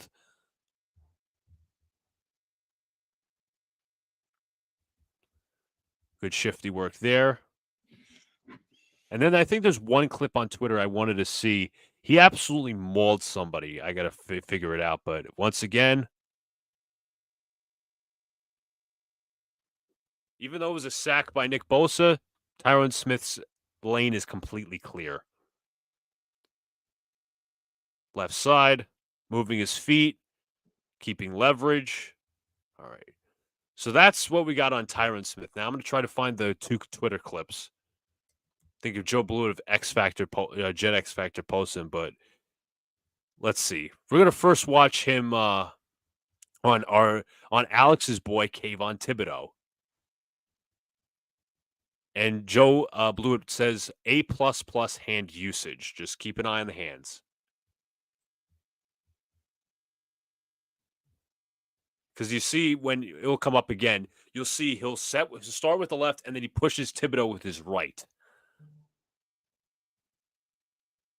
It's a quick passing play, but it's still efficient. Let me see if there's one more. Here we go. This is where Tyron Smith puts Eagles defender on his ass.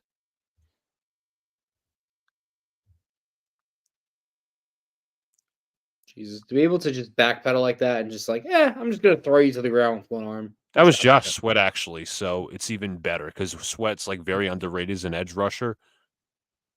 Incredible power. And the movement is so fluid. I say again, the movement is so fluid. Mm-hmm. Did you have any? Go ahead. One more on Josh Sweat with Tyron Smith doing his job. Let's see.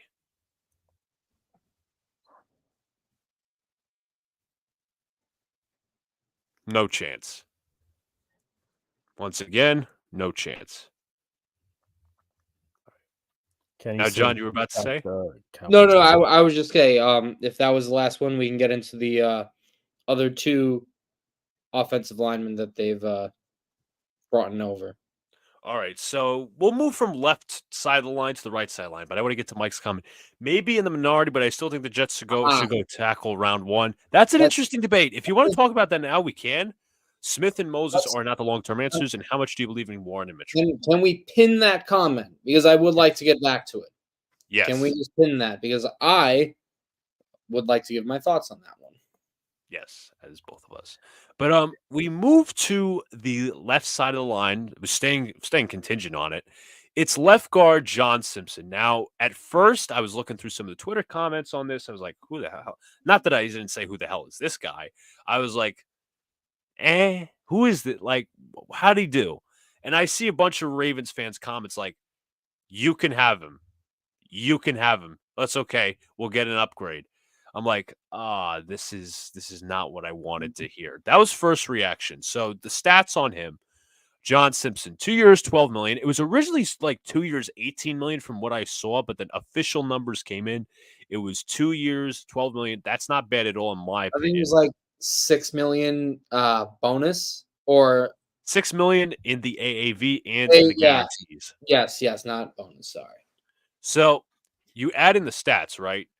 Let's see. 27 pressures on 644 pass blocking snaps. Obviously more than Tyron Smith, and obviously that doesn't look incredibly ideal. That was 21st out of 78 of all NFL qualified guards. That's the 74th percentile. That's not bad. That's not good, but that's like, solid. You could do a lot worse. The sack hit rate he had a sack hit rate of 0.93%, which was 20th out of 78 NFL guards. But the problem is 11 penalties, 8 holding. That's where the problem is. And we obviously witnessed Mekhi Becton having a lot of problems with the penalties last year, led the league. Ronnie Stanley from the Ravens was at the top. So is Simpson. Yep. And that's the problem. So when I first saw that signing, I won't spend too much time into Simpson because he's not as the quality player as Smith, but nevertheless, was not a fan of it. The penalties, hey, they actually fit right in our team because Sal's got no discipline on this team, so I guess it's a match made in heaven.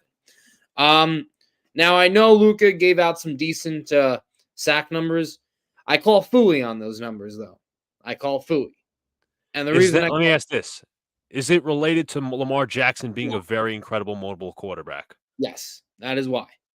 I think when you have a more mobile quarterback, you're going to give up less sacks because, let's face it, like how many people are going to catch up to Lamar Jackson when he's running side to side or open the field, So I don't think I think it's a little misleading in terms of Simpson's numbers. And is he downright dreadful? No, he's not downright dreadful. But is he like, remember the left guard? We had Lake and Tomlinson. So it's not like we had anything good there to begin with. Right. But am I going to praise John Simpson? No, not at all. It's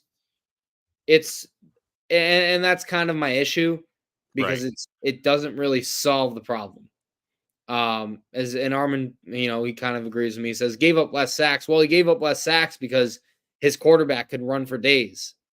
Aaron Rodgers is Not so mobile. not so mobile anymore. I mean, he was never Lamar Jackson mobile, but he's not.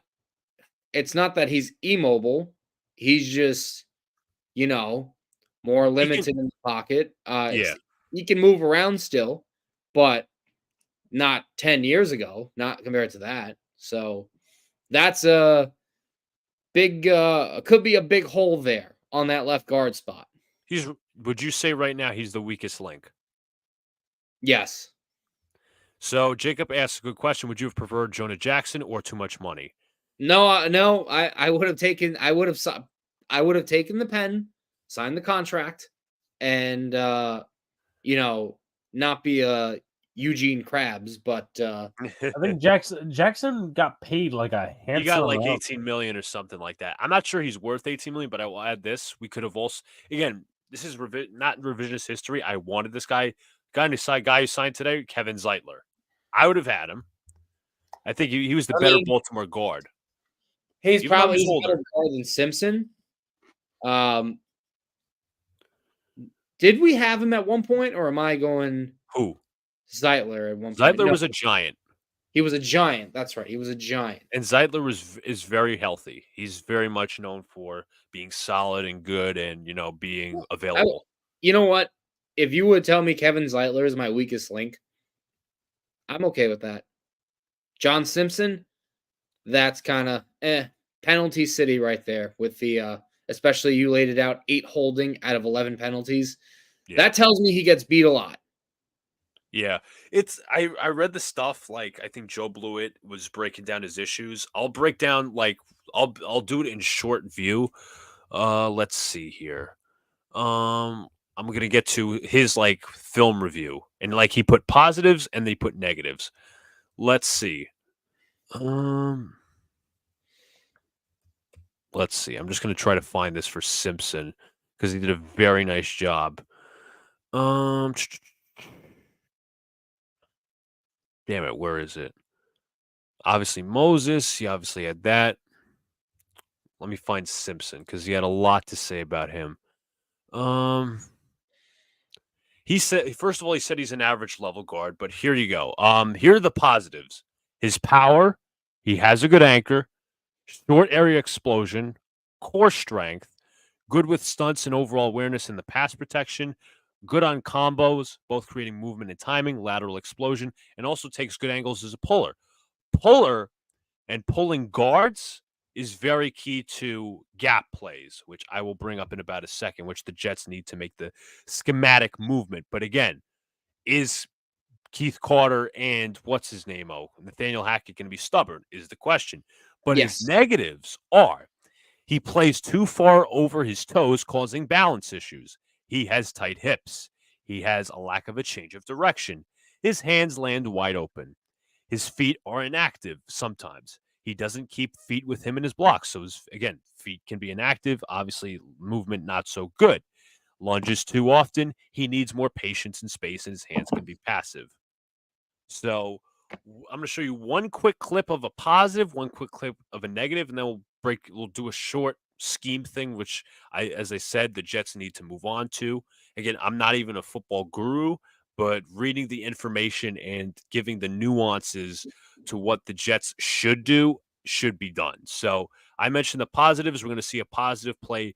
He is number 76 on the right side. Nope, he's actually on the left side. I believe he's going to pull on this play. I think the Ravens were a zone team last year, if I'm not mistaken. But Number 76 on the left side, Ronnie Stanley. You also have Kevin Zeitler, Morgan Moses, also a Jet.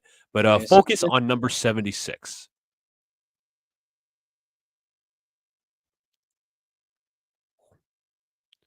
All right, quick power there. Here's another one, combo block. Originally with Linderbaum, then he moves, creates the hole for Gus Edwards.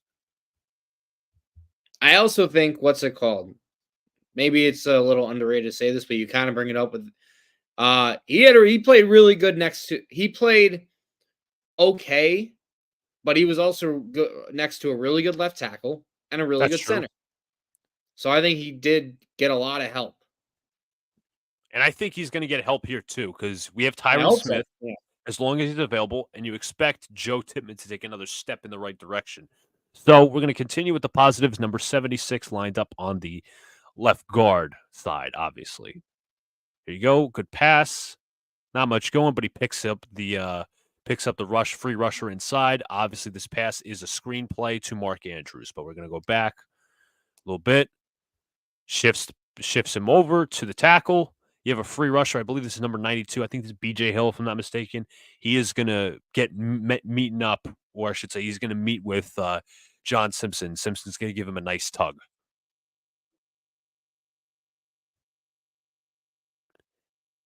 And I will tell you this much. The zone defense, not the zone defense, what am I talking about? The zone blocking scheme that the Jets ran, even with Gase, was very much about athletic linemen. I don't think Simpson is super athletic, which is a positive for if the Jets make that change schematically. So again, number 76 on the interior. That's a balance issue right there. Very minor, but obviously he sustains his block well enough. But again, you see the defender reaching inside and the feet aren't so active as he tumbles over. Once again, good pass pro. You see, it starts to lose his balance a little bit. He gets pushed back, but he keeps his feet subtle. Jackson moves around in the pocket, and he's going to take a bad sack. Here we go. We're going to see a run play here. Edwards up the middle. Nice hole, partially created by Simpson. Once again, 76. This is a pull block. You have, I believe this is Patrick McCarry, if I'm not mistaken. He's leading the way. But you also have Simpson taking on a pull block, pull it back. Yeah. Simpson out in front. Here comes McCarry. Edwards moves left. Here we go. We have, I think this is DeForest Buckner, if I'm not mistaken, on John Simpson. Good combo block. Good job. I think Linderbaum or somebody else was in there at the center. But good combo block there. Good sampling. Here we go. McCarry. Also, you have Simpson once again, pushes him off, takes the assignment. And that's what Joe was talking about, the combos and the little switches and all those different things, the stunts as well. Pull block here, number 76. Just meets the defense. I think that was Zadarius Smith, if I'm not mistaken. He just met him right there, just threw him down. Power. Again, he's favoring the right side, but it's not completely balanced. You know, the right side is the favoritism. But yeah.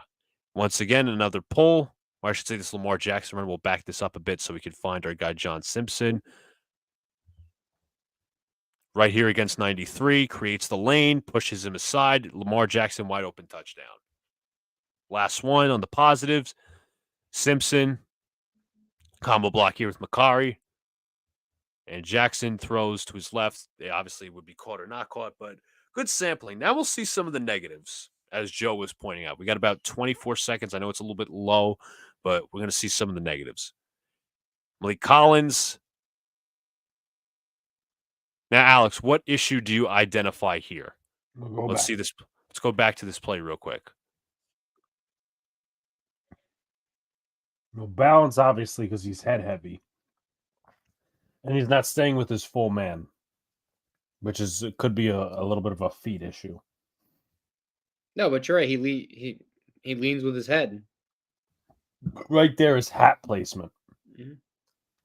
Let's watch that again. A little too overambitious.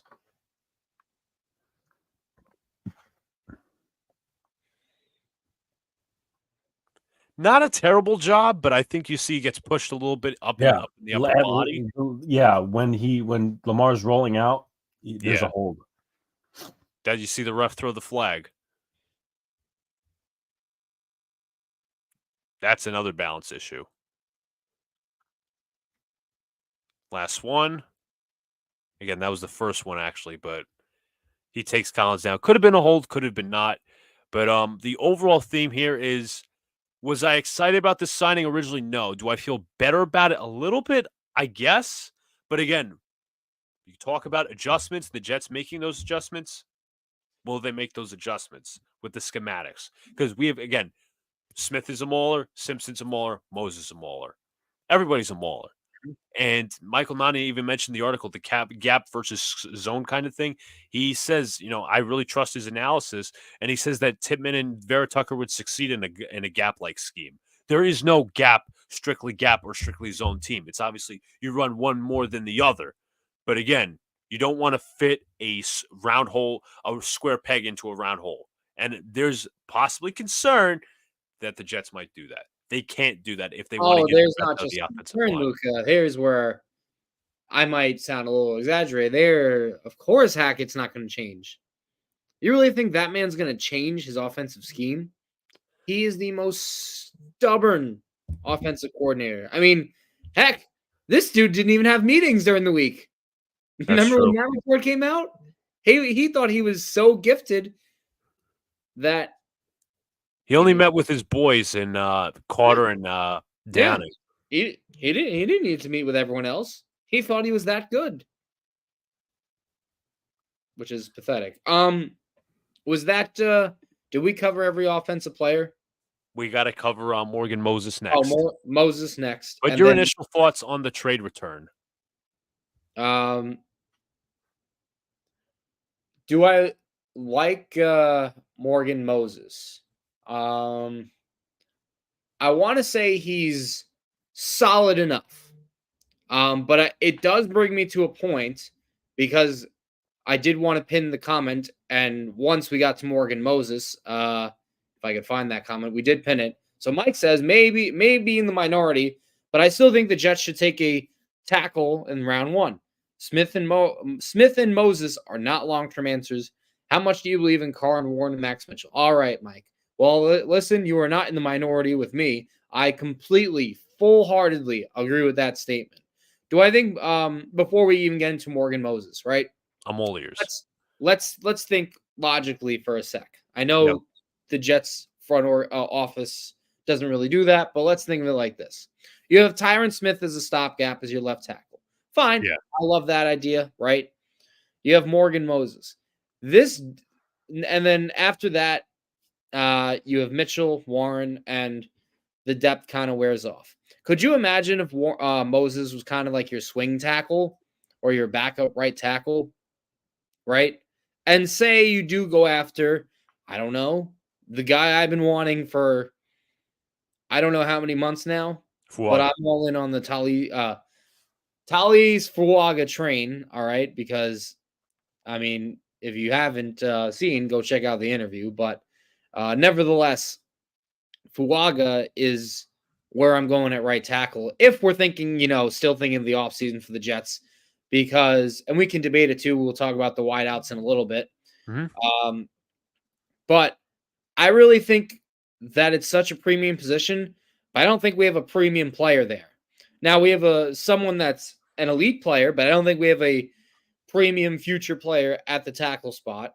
And I think we still need to build it. Now, to say Morgan Moses is like bad or anything, I'm not going to say he's bad. I actually like that move more than John Simpson, in my opinion. Oh, that's fair.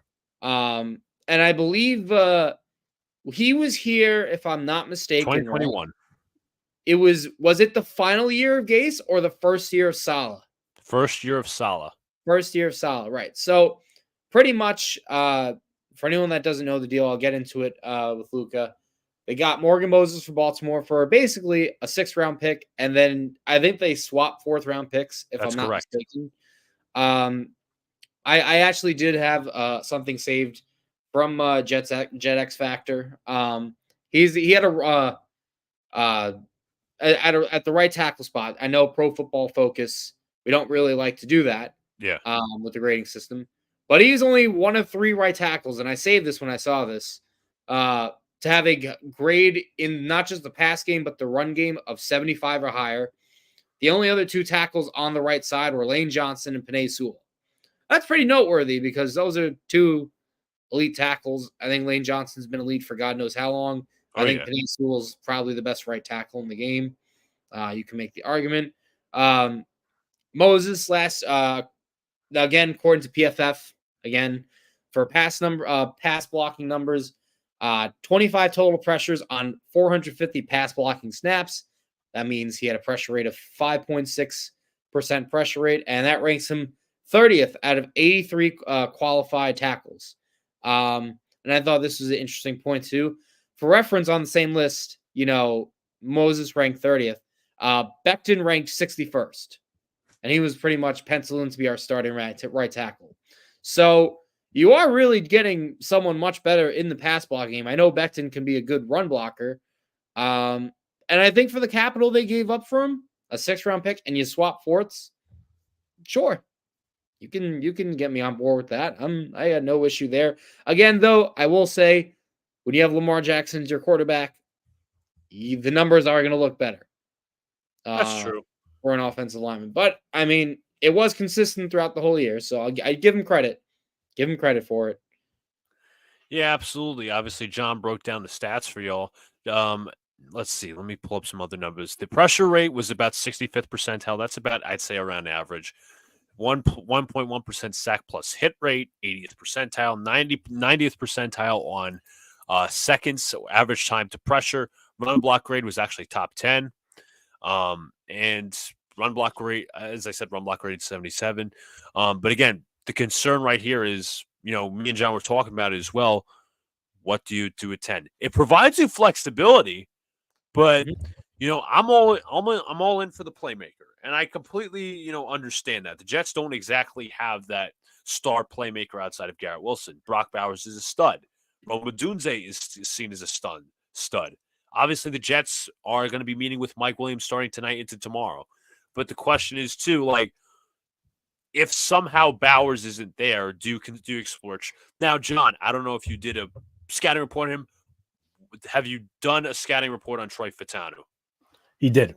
I did. I actually like him. I just don't know if I take him at 10 because I don't think he's as trade down. What happened? Yeah, trade down. Right. Yeah. I think he's good. I just don't think he's top 10 worthy. There's a little bit of a drop off after the top 4 guys, but he's still like a 1st-round grade, I think, in my opinion. Yeah. I think he's still pretty good. But I'll say this, because I do see Jacob's question. They don't have a 2nd-round pick, Jacob. That's what I was gonna say. But let's say that scenario was real. I do not want to take Brock Bowers in the 1st round. Not that I don't love him. I just think, you want to run 2 tight end sets, fine. But this wide receiver group is still extremely depleted.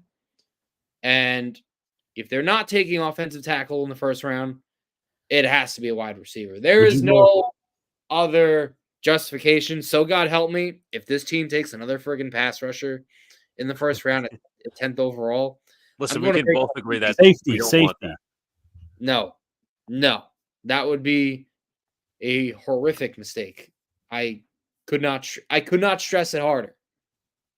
If that makes sense. But Luca, go ahead. I know you were still. No, I'm saying this is that we can both agree on. I'm more higher on picking Bowers than you are because I see more of as the wide receiver 2 next to Garrett Wilson. Not saying we can't, draft, a wide receiver. Obviously, even if we get Mike Williams or if we don't get Mike Williams, we need to draft a wide receiver or 2 regardless. Yeah, I was gonna ask actually, since you kind of just brought it up, who do we go after next? And at the wide receiver, I'm assuming you want to go for a wide receiver too. Oh yeah. Who would you prefer next? Well, I think I want to get a deal done with Mike Williams. He's obviously going to see the rest of his options, but I've been saying this, and I know I was a little inconsistent before. I was like, originally, no, I don't want Mike Williams. He's coming off an ACL, but you know what? He's the best wide receiver 2 on the market. I know he's coming off an ACL injury. That's why you draft a wide receiver behind him because I don't trust Lazard for Jack. Right. Williams is my top guy right now. Okay. Now, I'll admit but I'll just say it before free agency started, right? The guy I wanted to go after, and I probably should have figured that, once the bargain hunting report came out, the guy I wanted to go after right away was Calvin Ridley. I thought you could have bought a little lower on him, and I think he's going to bounce back this year. There are some other guys too, right? Now, I believe, if I'm not mistaken, before I tell you who I want, that Mike Williams is having a meeting with the Jets tomorrow. I think Josina Anderson did report it. So he's flying in tonight. He's flying in tonight, having the meeting tomorrow, right? But you look who else is available besides Mike Williams, just for reference, right? And if there's someone that I do miss, forgive me if I don't think of them off the top of my head. Michael Thomas, no. Marcus Valdez-Scantling. No. No. Odell Beckham, no thank you. We got to stop with the names. Hunter Renfrow, that could be a possibility. I'm not against that. I would not be against getting him. Tyler Boyd is the other one that I would really like. Michael Gallup, I'm going to say no to him. Maybe Michael Gallup is like a fourth receiver, but I do not want him as one of our starters. So the options come down to Mike Williams, Tyler Boyd, and Hunter Renfrow. Now, the guy that I would actually really like, and I forgot who said it in one of our chats, but it's not that I didn't disagree, but I still would want the player. I want Tyler Boyd. Right. But somebody said that pretty much that because he's waiting on Mike Williams to sign, that he kind of cares more about money than winning.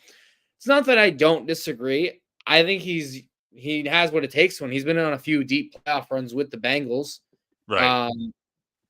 And I'll say this, that he's never going to be, a number one wideout in this league. No. But you look at some of the numbers he's been able to put up, right? Because he's spent 8 years with Cincinnati. Pretty solid years. I mean, look back since 2018, right? 1,000 yard, 800 yard, 800 yard, 700 yard, 600 yard. Yeah, there's a little bit of a drop off, but I can expect that with, he pretty much had two wide receiver ones ahead of him with Jamar Chase and T. Higgins. So that's the guy I'd like to go after.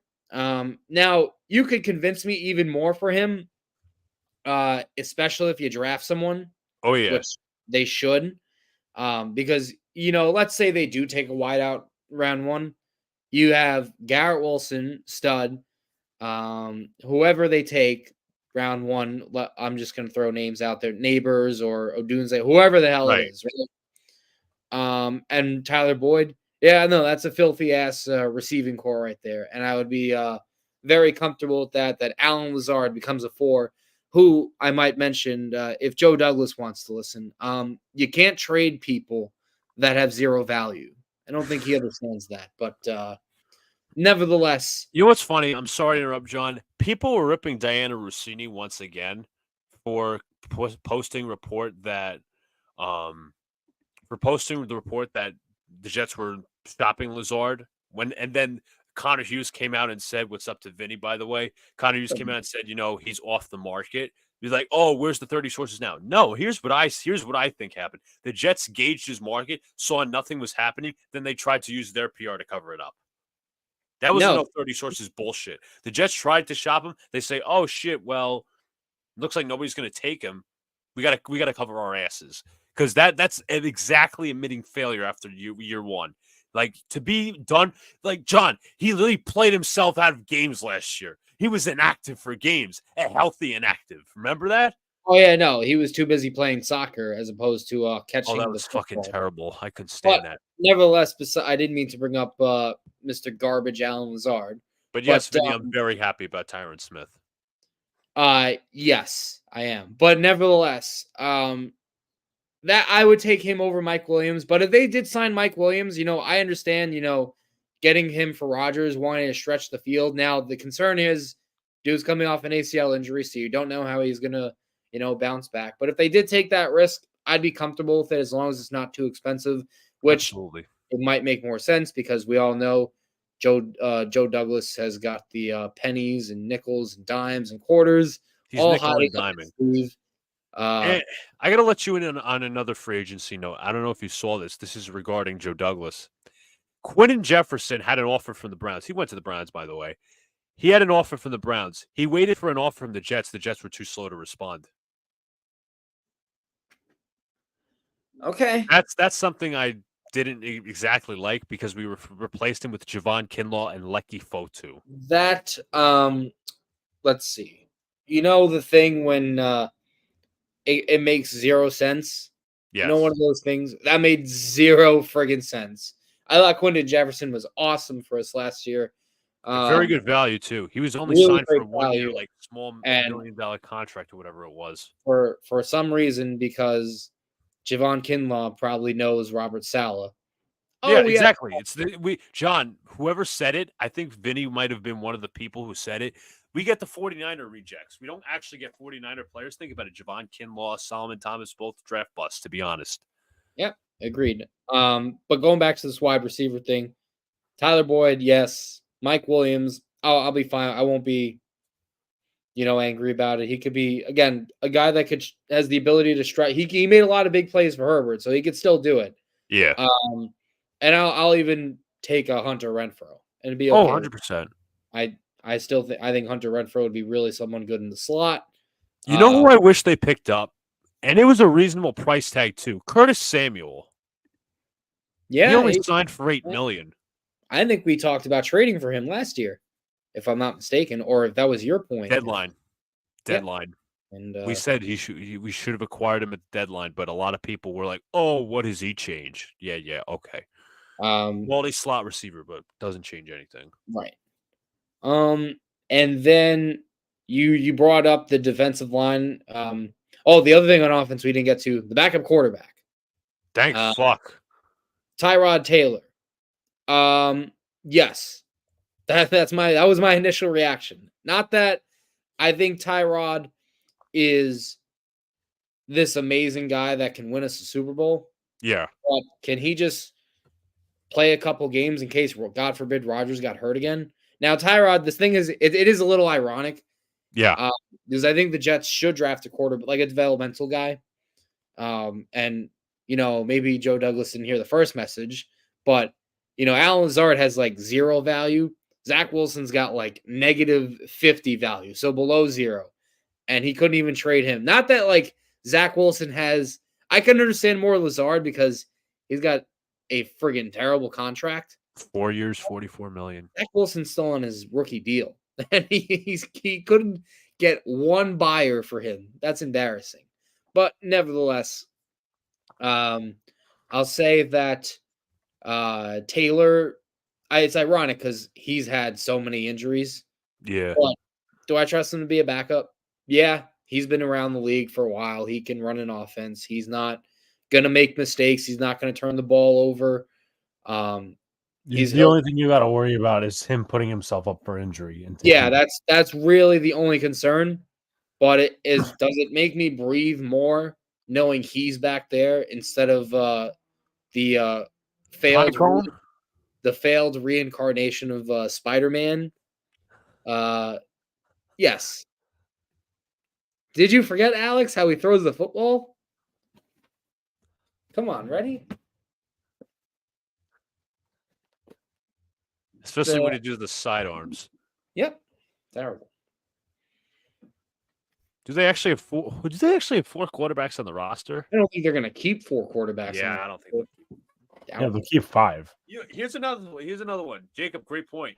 I would have done the Keenan Allen deal. I would have done it in a heartbeat. That was such a steal for the Bears. And like it's funny because people are complaining like, "Oh, look at his cap hit. He was injured. 13 games last year, John. 1,245 yards. No, he was and he's wide receiver 2 on this team. He's not wide receiver 1. I mean, you could argue if you want, but they're both sure. He's put up production in the past. Yeah, But and the thing was, John, he played 13 games last year. A, B, you didn't have to sign Solomon Thomas or Javon Kinlaw. no, not at all, which made absolutely no sense to give out the Kinlaw deal. Like we said, Quentin Jefferson, a better player too. It's not like we upgraded. Yeah, It's not like Javon Kinlaw had this remark. I mean, to what I heard, he's got some potential, but my God, could problem he injuries and inconsistencies, and injuries? we're taking on basically a I reclamation also heard project on the D he line. wasn't the greatest against the run.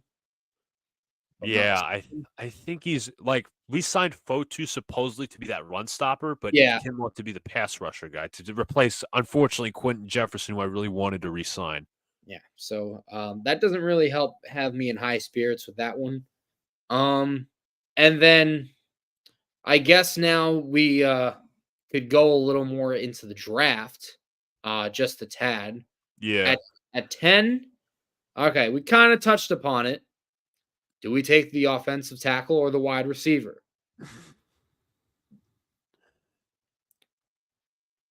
Bills. Jacob. Where does oh yeah, Evan went to the Bills, I was divisional like, rival, that was ironically. the question that I asked Alex. Remember, Gabe Davis got such a big overpay. From Jacksonville.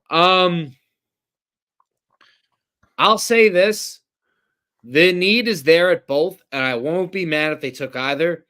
I'm just in the mindset offensive tackle is way more important. We have a quarterback that's he's old in terms of football years. Yeah, So I'm in favor of protecting him. You get Fuaga at right tackle, in my opinion. You have him and Tyron Smith. You have Moses for depth, right? So you wouldn't even have to worry if, like, God forbid, one of those two got hurt. I'll say this again. I just don't understand why people have such a hate for Fuaga. I don't either. This dude was Because they only see him as a run blocker or whatever it is. I really don't know. well, let's not forget now. Unlike the Jets accounting staff, we can actually do math. Let's not forget that Brees Hall is an excellent running back. And if you actually pulled up his statistics, right? I know playing in a Nathaniel Hackett offense doesn't really help. Remember, John, they screwed up the mathematicians screwed up. That's why I said the accounting department really doesn't help them. But nevertheless, the dude still had 994 yards last year, over 1,000 scrimmage yards. So let's not act like getting a run blocking tackle is a bad thing. Like, Right.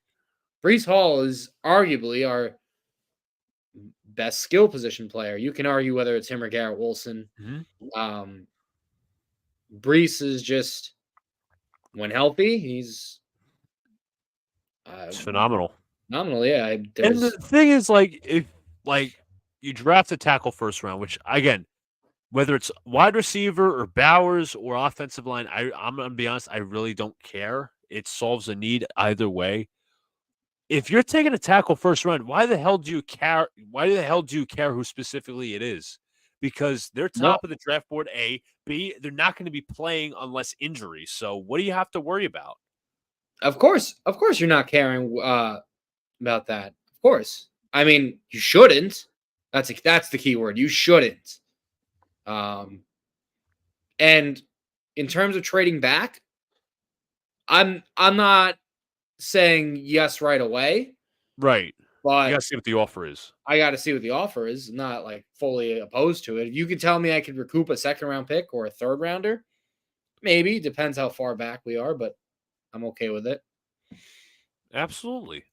Again, it's as long as you no defense, offensive line, not defense, offensive tackle, wide receiver, or Brock Bowers. To me, that's what fits, in my opinion. And obviously, you can draft a receiver in this third round, which, again, can be possible. Unfortunately, the Jets haven't exactly hit with wide receivers in the mid-rounds in the past couple of years. Hopefully, they change that fortune. It is noteworthy to point out that they have a better chance of hitting a wide. Maybe not the Jets specifically, but teams do have a better chance of hitting on a wide out in the third or fourth round as opposed to an offensive tackle. That's true. That's true. And there's a shit ton of receivers in this draft. You could go Brendan Rice, Jamari Thrash, all those guys. Malachi Corley, whoever. Ronald Walker, Luke Roman Wilson, McCaffrey, Brendan Rice, Lad McConkey. McConkey. There's a whole bunch of guys. What's Brian's guy? Rosemary Jack Saint. You also got Ryan Flournoy. Yep. Plenty of guys that I would be okay with and saying, okay, you want to give him a shot? Yeah, let's go give this kid a shot. Fine. Fair enough. There's plenty of guys, man. I could live with taking a tackle. Am I, is it my first option? No, but I'm not going to sit here and bitch about it, honestly. Yeah, we were bringing that up. We talked about that, like briefly. I think it's a really good move for the Lions. I didn't really have another note on the Jets unless you had. I don't think so, honestly. Now, so far, we haven't seen the full results, mind you. Mm-hmm. Before the draft, free agency grade, what would you give it? I have a feeling of what you're going to give, but I'm also curious just to actually hear your thoughts. I give him like a C+. You know what's funny? I got to say around the same, too. Obviously, losing Bryce Huff really bit me in the ass.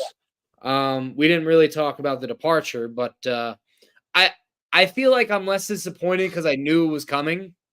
Like, I was, like, preparing myself. I'm like, they're going to lose him. I didn't think the Eagles would be the team to go get him. They were one of the teams, supposedly. Like, they were really to trade. They were willing to trade off, Reddick, I think, and Sweat. Yeah, I don't remember if we said them when we talked about him before as a possible fit. But, again, it's going to... Now...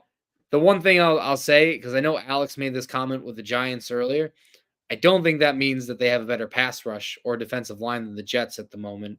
It is damn near close. You still think that the Jets have a better pass rush than the Giants and a better D-line? I mean, Quinnen is on the same level as Lawrence. Jermaine Johnson's on the same level kind of player as Burns. I don't think Johnson's yet there as Burns, but I think he can get there. I think he is. No. Okay. I mean, we'll see. I mean, he's coming. Yeah, well, yeah, but you like. Okay, here's how I look at it. I think, first of all, I think Dex is better than Quinnen. You guys are free to disagree. You got Brian Burns, who is our one technically. Jermaine Johnson. Brian Burns has been burning guys ever since he's been in the league. That's true. Right. And Jermaine Johnson has been as well. I mean, it's not like he. I mean, right, I know his production's been better there for Burns. Burns has been the only pass rusher on the Panthers. I mean, that's fair. But then you look after that. I wouldn't. I mean, Kate, you even say it yourself. I think Kayvon's good, but Kayvon's a number 2, but he's still better than your alternate, which is Will McDonald. Don't forget John Franklin Myers, though. I'm not saying he's John Franklin Myers. You said he's not better than John Franklin Myers. No, not that. He's not. Really? Where's does Franklin Myers even play edge? Yes, he plays edge and defensive line. He plays both. If he's what you guys think he is, then why are Jet fans talking about cutting him? Because they're stupid. He doesn't have the production. Yes, he does. Why? Because he didn't get 10 sacks a year? Is that why? Sacks, pressures. Kayvon's got the same numbers, if not better. Guaranteed Kayvon doesn't show up every game, but you could say the same for Franklin Myers. I don't think the Jets losing Bryce Huff automatically means the Giants. Let me tell you this. I'll tell you this right now. Kayvon Thibodeau, I think, is a better pass rusher. I think John Franklin Myers might be a little more even-keeled. Because I think John Franklin Myers can stop the run more effectively. I think he's more of the overall guy, but you want to talk pass rusher, I'd say Thibodeau personally. But again, in terms of even keeled, who helps you, who can play both inside and outside, I think he's more versatile, and his skill set will tell you that. Yeah, because he's you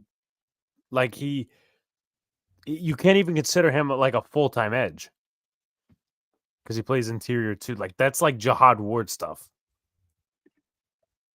No, we didn't say he was a full-time edge, but we were just saying the defensive line. I mean, he does both. It's not like he doesn't. He does both. And again, I don't think it's you can argue and say it. I don't think losing one. He might have been our best edge rusher, but I don't think it like. I still think the Jets have an elite defensive line. Excuse me. And I'm not panicking that we lost him. I'm not saying your defense gets like tremendously worse, but you did lose Quinn and Jefferson for 2 scrubs. And at the same time, like your front 4, there's a pinpoint weakness in each. Right? And I think it's similar. Maybe even 2 for you guys, but we'll stick to for the sake of argument, we'll stick to 4. Also, right? can I carjack this for a second? Go. Yesterday, at lunch, Alex was saying that Okereke is better than Quincy Williams. Would you agree, John? That's a tough one. I got to admit, Okereke. I mean, that one you have to let me think about because I love Quincy, but Okereke is really good too. Ooh, that's a tough one. That's in the Quinnen and Dexter Lawrence debate. I will say this though about Jermaine Johnson because he's not just a pass rusher. The dude was also 6th in like stopping the run against that win rate. So he is elite in that too. So it's not just he's the real deal, Alex. He is if they played him in year 1 more, he would have had the production. He's filthy. I'm not even going to say what the analogy I was going to say, but nonetheless, to put this little debate to rest till we get to the season, here's how I look at it. Jets defensive line is McDonald, Williams, JFM, and Jermaine Johnson. Okay? Your weakness is McDonald. Our defensive line is Kayvon, Dex, Jordan Riley as of right now, which is a weakness, and then Brian Burns. I'm still taking the Giants defensive line, but to be determined. We'll have to see. I mean, I already know what you're going to say with Lawrence and Williams. We're just going to agree to disagree on that one. I'm not gonna ever. I'm not saying that he's better than Quinnen. Quinnen's the man. I'm not saying Dex ain't, but Quinnen is just my God.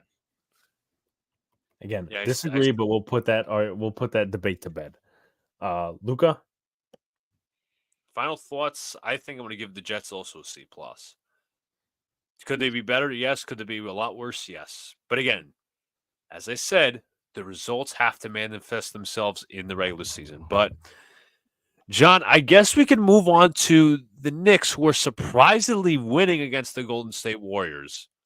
Is it? I don't mean to do this. Is it okay if we table that for next week just because I got to work tomorrow? Sure. If we do that? Yeah. I can't stay up too late. I will say, though, Knicks are kicking ass tonight. Or they were, and now it's like close-ish. Yeah. But again, how about Jalen Brunson cooking over the weekend? Should be an MVP candidate. Luca, you already know where I stand on that. I think everyone who thinks otherwise, like the idiotic Boston Celtic fans who think Derek White is better, he should easily be an MVP candidate. But I was also going to say the OG thing really quickly. I got a little more concerned than Luca does. We talked about it a little bit. Hoping that this guy doesn't have long-term injuries with us, and praying to God he's going to be 100% healthy for the playoffs. But I was also going to say that they sent him back to New York. They gave him an MRI and it was clean. yes, I would suggest resting him like every few or so games. When you play garbage teams. right. Like you played, I know like they have an easier schedule coming up, like the Raptors, the Pistons on the schedule. Like you want to sit him out against who? That's where you sit him out. Yeah. All right. Luca, I guess you'll be first. Final thoughts. Final thoughts. Jets offseason will continue, obviously. We got to see if we sign Mike Williams or not. Knicks, hopefully they pull out this game. Yankees, you missed out on Snell. Do something with rotation, damn it. Okay. John? Well, what have we learned today? The Yankees lost again. Mets, pretty much no noise from them, so they've kept me happy. We've had some football offseason, finally some football offseason. The draft is about a month and a half away, so we still got time for that. The Knicks still kicking ass, and I am not going anywhere. There's no rumor of me quitting, okay? Anyone can table those thoughts. I'm still here. Just work. Yeah. So we'll have content throughout the rest of the week. Sunday is the call-in show. We hope to get a live stream in between now and then. But appreciate you guys. Again, we're trying to close in at 2K at least before the end of the month, if not sooner rather than later.